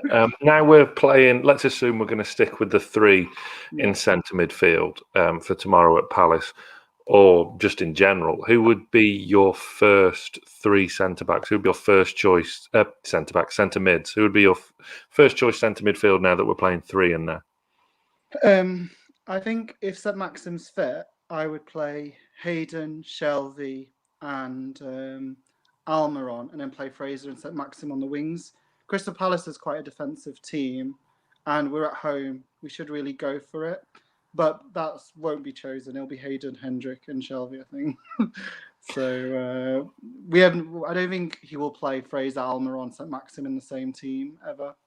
I think he'll always kind of play, and also I think we all worry about Shelvey getting overrun in midfield because it'll just be Hayden against the midfielders. But I've got to say, Shelvey was excellent against Everton. He really needs to keep that. His work rate was so nice to see because, you know, for me, he's gone off the boil from that guy that we were all saying, should be in the World Cup squad. And he basically, yes, like against Everton, when he plays well, we play well. Like even his set pieces were excellent. Like Wilson had a great header from the first corner. We just really need to protect him as well. I think there's two things from that Everton game. I mean, it's no coincidence we played a hell of a lot better when there was 11 Newcastle players playing in 11 correct positions. And we scored from a set piece where we actually, you know, delivered crosses in that beat the first man. But, you know, long may it continue. If there was another position that you had the power to strengthen for Newcastle United, where would you look? Would it be that right-back spot? You mentioned Maitland-Niles before. Obviously, bit of a shitter, really, that he's Arsenal as well, because we can only have one from Arsenal. But is right-back the obvious one for you? I just don't rate Emil Kraft. I think he's been a terrible signing. I wouldn't have let Yedlin go. I would have kept him and let Kraft go. I think we paid $6 million for him from Amiens. I mean, Sweden international team is not what it used to be if he's an international for Sweden. I'm not a fan of his. So, yeah, I think right back. I thought Manquillo played really well against Everton because he was really aggressive, and you could see, I think Richarlison got quite scared of some of the tackles he was putting in on him. But for me, like, we really need a better right back because Manquillo is okay, but we probably needed an upgrade. Yedlin, it's a shame the potential because he was so good that season in the Championship. And his pace and everything, he has all the attributes, but he just didn't kick on, really. Yeah, no, I 100% agree. I've made that point myself, that there was a rawness to Yedlin that was great with all that pace, and it just... You were hoping he was like a bit of natural progression would happen that just didn't quite prosper, unfortunately. But, yeah, I don't think there'd be many people who would be sad to see the back of Emil Kraft this summer, unfortunately. But, oh, he's atrocious. Yeah, I mean, yeah. But then again, in defence of Emil Kraft, what does 5-6 million get you these days? He reminds me a lot of Matt Sells, like how bad Sells. Do you remember Sells when we had him in the Championship, the goalie? He was like, we wrote him off quite quickly, didn't we? Rafa wrote him off after half a season. I felt the same with Kraft. He's just not. You get compared with Brandon quite a lot because a lot of people say that they look like each other. I can see that. Yeah. Maybe all this time it's been Brandon playing right back, and we've actually got Emil Kraft on NFTV. Yeah. It would make sense. I've got to say, I'm a bit worried about Fulham signings if they're going to get Josh King and Josh Maja, because Mitrovic has not really done it this year at all. Like hardly, I don't know. I think it's hardly scored. And Fulham were needing a striker, so that's one team I would be worried about them adding firepower. Yeah, no, I completely agree. I mean, having said that, though, it's an absolute disaster weekend of Fulham last weekend, wasn't it? With ourselves and Brighton win. I can't believe I've gutted Brighton won because I've backed them to go down. But yeah, absolutely gutting for Fulham. But I think you're right. They've signed some. That's a big. Well, there now then, Johnny in the comments. All of a sudden, Everton are leading the race for Josh King now. That would be a bit of a big U-turn. I think Fulham have let Kamara go out on loan as well, so I think they were banking on King coming in. I read that Josh King's wage demand was 120 grand, which is ridiculous. That would certainly not. That wouldn't surprise me because it would be very in keeping with what Fraser and Wilson demanded. Well, look what Ozil was on at Arsenal. I know that. It was on 350k or something. At least Ozil used to be world class. Used to be, that's the thing. Another one who's went to Turkey. They're all going to Turkey. They all want the sun, don't they? They all want. I mean, Xavier and Lazar are just going to be around Like, I mean, I read Lazar was linked with AC Milan for, and I couldn't believe that when I read that. He was so highly rated when we signed him, and Rafa just never used him. You won't believe, Andrew, how much Sam was on a week at NFTV. He's on a lot of money. Yeah. He's frozen on me. He's frozen, yeah. There's a lot of people asking about has Willock gone through? Not as of yet. We believe. I think the paperwork is done. It's just a case of waiting to be announced. It could be after 11 p.m. I'm just laughing at Sam's face. What we'll do is we were going to close up round about now, but we've got two more guests, and Sharky and Adam's now popped up, so we may as well keep going. Andrew, I want to thank you very much for coming on. Oh, cheers, mate. Thank you so much. And are you coming on tomorrow? Yeah, I will do. Cool. We'll get you on tomorrow then. As you can see, my fellow guest presenter has decided to... Oh, is he coming back? What's he doing? It's that wait that he's on, man. That's what it is. Are you with us, Sam? He says his internet's gone. Right, okay, so his internet's gone. Oh, he's back. Is he back? He's back with us. Now, this is suspense. Never mind the countdown timer. Will Sam's internet come back? I think he's moved. What we'll do, Sam, I'm going to kick you out. I'm going to bring in Sharky. Hello, mate. Lee, how's it going, mate? You good? Not bad. Just a bit tired of it streaming now. We're nearly coming up 2 hours now. We're just waiting for the Willock deal to try and get through. But what's your thoughts on that taking so long? What do you think it's down to?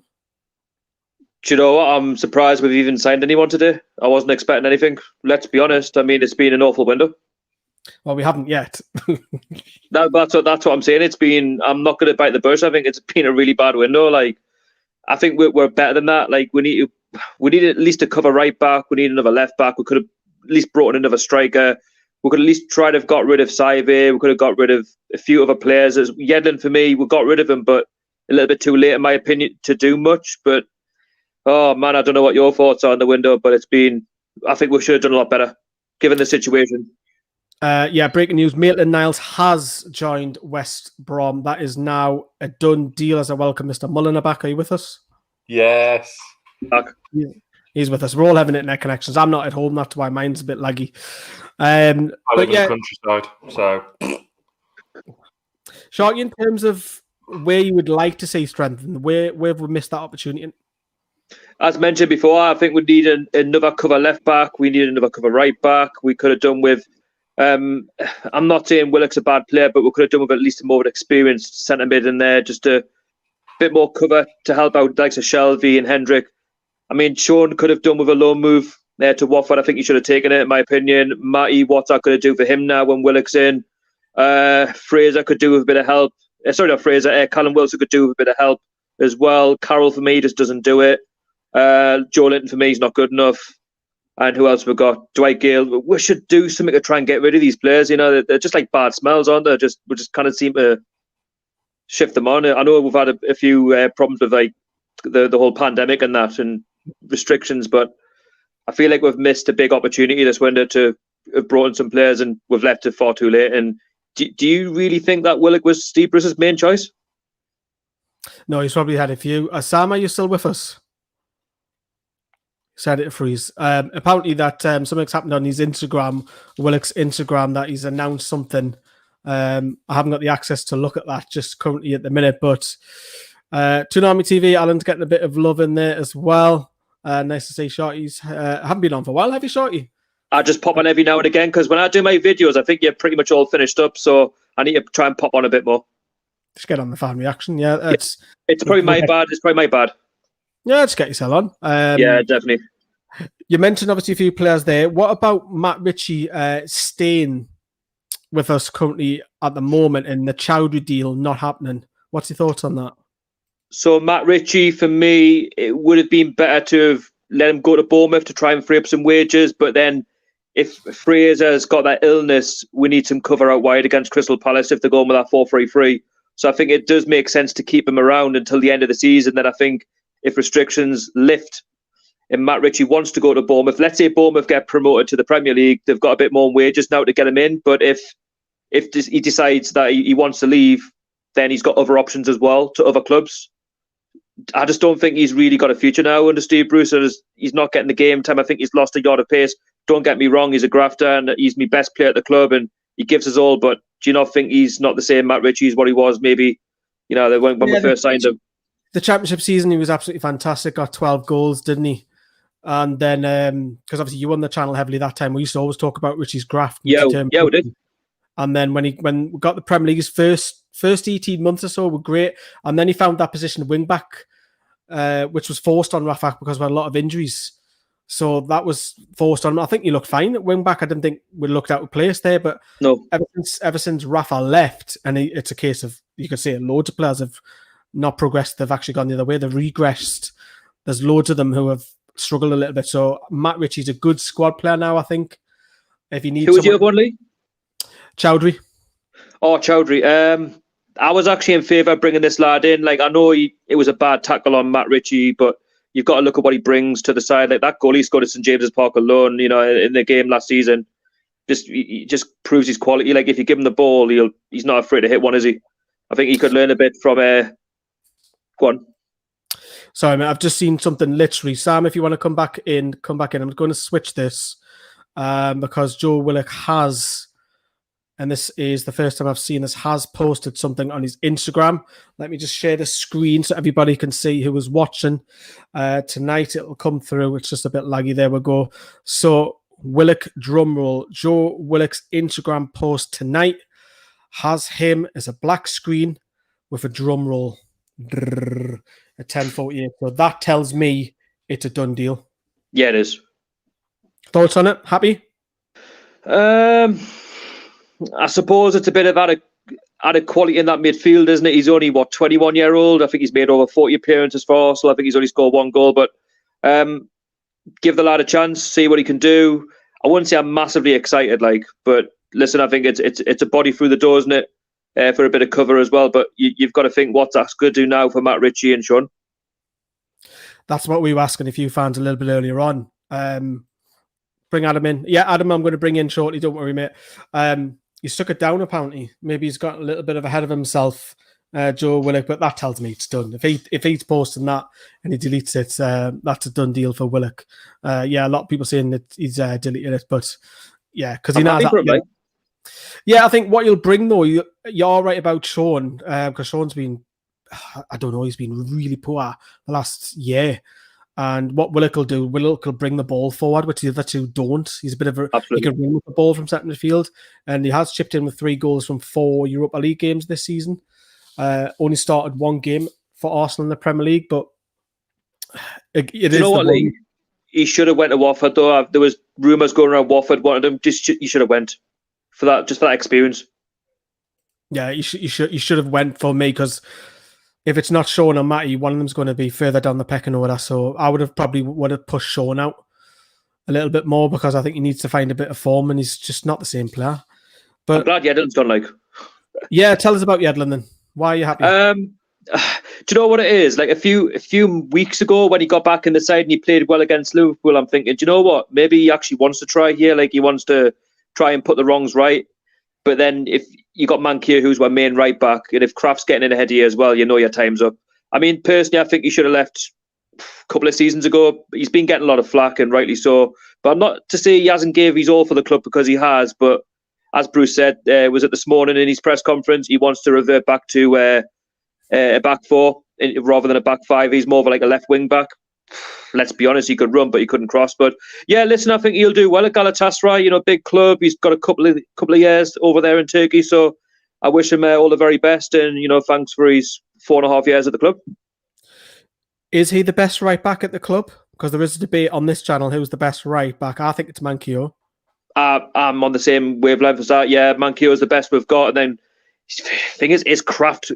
Is he even a right back, or is he more of a centre back? Because I don't think he does his right back role very well. Is he a footballer? This is what I mean, Lee. What is he? What is his natural position? I think he looks better at a centre back. Yeah, and I don't think he's great centre back, but I think he looks better at a centre back. But it's one of them. It's Joe Litton's another one. You just carrying him on, and he hasn't played for the last 3 games. I want to touch upon, because it has been noted tonight, that Joe Willock doesn't need to be registered in the 25-man squad, which frees up a place. And there's only 3 players that you can pick who are over the age of 21, which is Christian Atsu, Ashraf Lazar, and Henri Save. One of those 3 I expect to be going in that 25-man squad. Is it Christian Atsu? Take your pick, if I'm being brutally honest. I could see them 3 leaving at the end of the season. If I was to pick one, then I would give it to Atsu, to be fair. Atsu. Would you have Atsu ahead of Joe Linton? Absolutely. Like, what does Joe Linton actually bring to our side? Like, Steve Bruce has tried playing him out on the left, and he still doesn't do it. Like, he has one good game in every, 15, 20 games. It's simply not good enough. Like, it's not just about his price tag, but you've got to look at the position that he's been registered to play, and that's as a striker, and he can't do it. Like, for me, and I've said it before, we need to get him out in the Championship to give him that run of games, and that's not like take the piss out of him. I just think, for me, he's just not quite ready for Premier League football yet. And I was quite there was a few comments I had on YouTube, and when Callum Wilson got given the 13 and Joe Linton kept his number 9. What warranted Joe Linton to keep his number 9 for the season? And again, he's proven. Well, I don't like to be right, but he's proven again why he's not good enough as a number 9. You've got Callum Wilson as a 13. Callum Wilson has to get the number 9 next season. You kind of continue with a number 9, can it? Do you think he'll stay with us next season? I hope not. I hope someone comes in and gets him. I mean, personally, I'd let him go out on a free. That's how badly I rate the guy. Like, you know me, Lee, with Mitrovic, how bad he was. Yeah, you hated him. You hated him. I bet you would Joe Linton. Joe Linton is on it. Back in a heartbeat over Joe Linton. Absolutely. Like, not right. Mitrovic, right? The guy personally was great, right? Great guy to speak to, but just as a footballer, he couldn't hit barn door, and he's proven it at Fulham. But in terms of Joe Linton, honestly, if we let him go for a free and we took a loss, wouldn't be that so bothered. Personally, he's not good enough. He's not good enough either. Last question before I bring back Adam on. Jetro Willems didn't sign. Do you see that happening now in the summer on a free? I don't see why not. But then when Bruce is coming out and saying things like, "Oh, well, he wasn't up to full match fitness, we're not going to sign him," for me, that's just a blank excuse, because didn't we sign Danny Rose, who wasn't really match fit? Didn't we sign Lazaro, and didn't we sign Bentaleb, who wasn't really fully match fit? And they were all right last season. They got on the side. So for me, that's a false argument for Steve Bruce to make. It's a bad excuse. I think we should have went all out for him. It makes no sense. Sharky, thank you very much. Where can everybody find you, mate? Toonami TV. Just check us out, and if you like the content, then you know what to do. Thank you very much, mate. Thank you, Sharky. What are you doing? Enjoy your night, mate. You what you're doing. Stay safe. Hello. Right, I'm joined by a fellow NFTV member, Adam. How are you, mate? Hello, mate. Sorry, I won't take up too much of your time. I was busier than I thought it was going to be. And now we're going 2 hours now. We're literally closing up to just look at the clock there. Deadline day. Still, Joe Willock has not been done. He's put obviously a cryptic message, which we are now. It's happening now because he's put that out on Instagram, and he's then turned around and deleted it. But confirmed, says Johnny. Deal done, says James as well. So we'll have to see. I'll need confirmation of that at the moment. Of confirmation of that. But Joe Willock, what's your thoughts on him? Bit underwhelming, to be fair. It's probably a good bit of business for both teams. You know, Arsenal probably loaned him to us. He's going to have to start most games, otherwise, what's the point in sending them to us? Bit of a shame. You know, we've turned into a feeder club for the likes of Arsenal. That's a bit disappointing, but I suppose that's where we're at into this chairman and manager. You know, even the likes of a feeder club for Leicester now, if it wasn't going to be Willock, it probably would have been Chowdhury if that could have gotten done.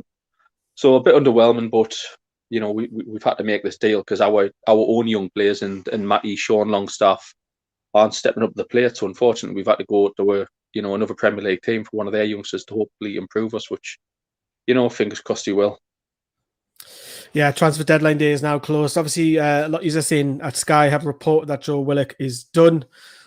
Still waiting for official confirmation of that. And then we're going to have Johnny do a quick reaction, about 5 to 10 minutes, just talking about the deal as well. We've obviously got Peter. I can see you're waiting, mate. So we won't be too long bringing you in. I did say that'll be our final guest at 10:30, but we're still going. We're still here, people.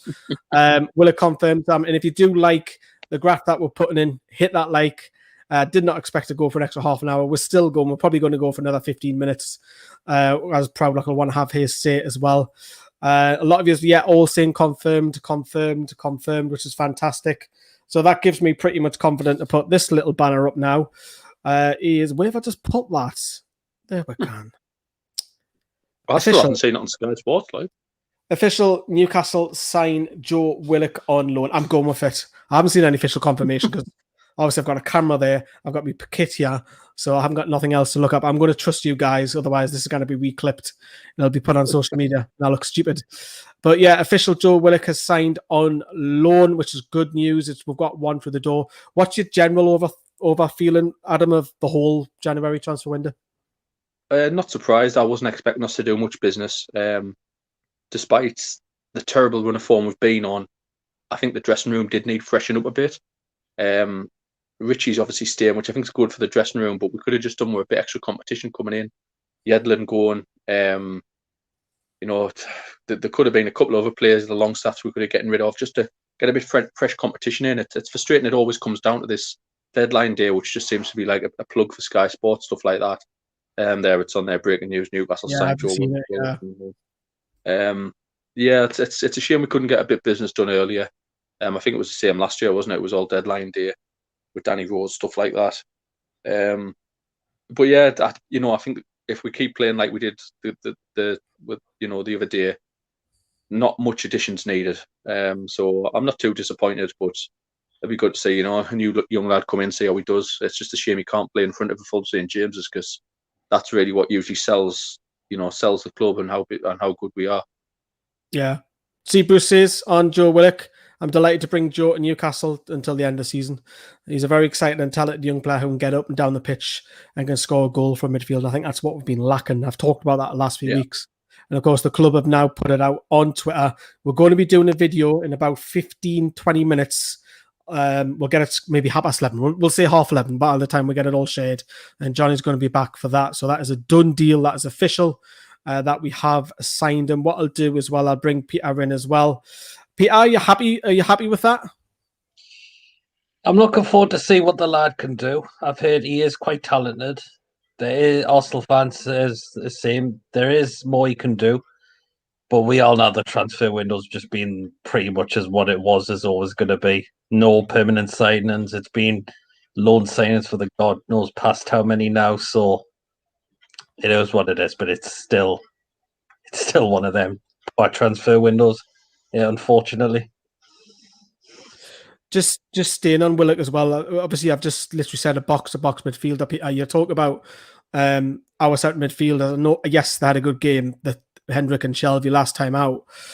But in terms of a box-to-box midfielder, this could be, I don't want to say the answer, but he could help in that case because he does like to get forward. He does, yeah. 3 goals from 4 Europa League games, so it's official. It's a done deal now. Obviously, that we lack that, and obviously we did the high press against Everton, and Willock can get up that pitch. Do you see that happening again tomorrow? Well, I don't think he'll be involved in it tomorrow, but I could see him being involved for the game on against Southampton. So. But when you hear a box-to-box midfielder, that does kind of excite you a little bit because it is what we have been lacking. Adam, goals from midfield. I mean, we're second top goal scorers, Almiron and Jeff Hendrick on 2. Yeah, it's definitely an area we've had to improve. So I see why they've gone and tried to get the deal done right over there rather than Maitland-Niles, because I reckon it was, could have been one from Arsenal was the only. We could only get one on loan, so I see why they've gone for this one.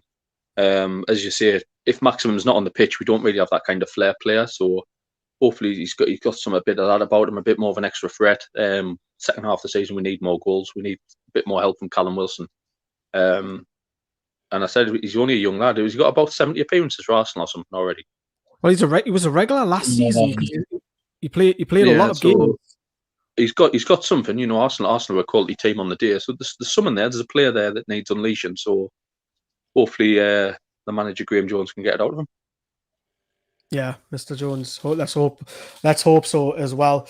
In terms of just players who didn't leave Proudlock, you look at Matt Ritchie didn't leave. Matt Ritchie's probably the biggest one who didn't leave out the club, and we didn't sign Chowdhury.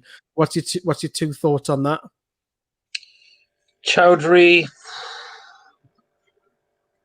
I'm a little disappointed, but again, I don't think I've seen enough of the lad play. That is the thing.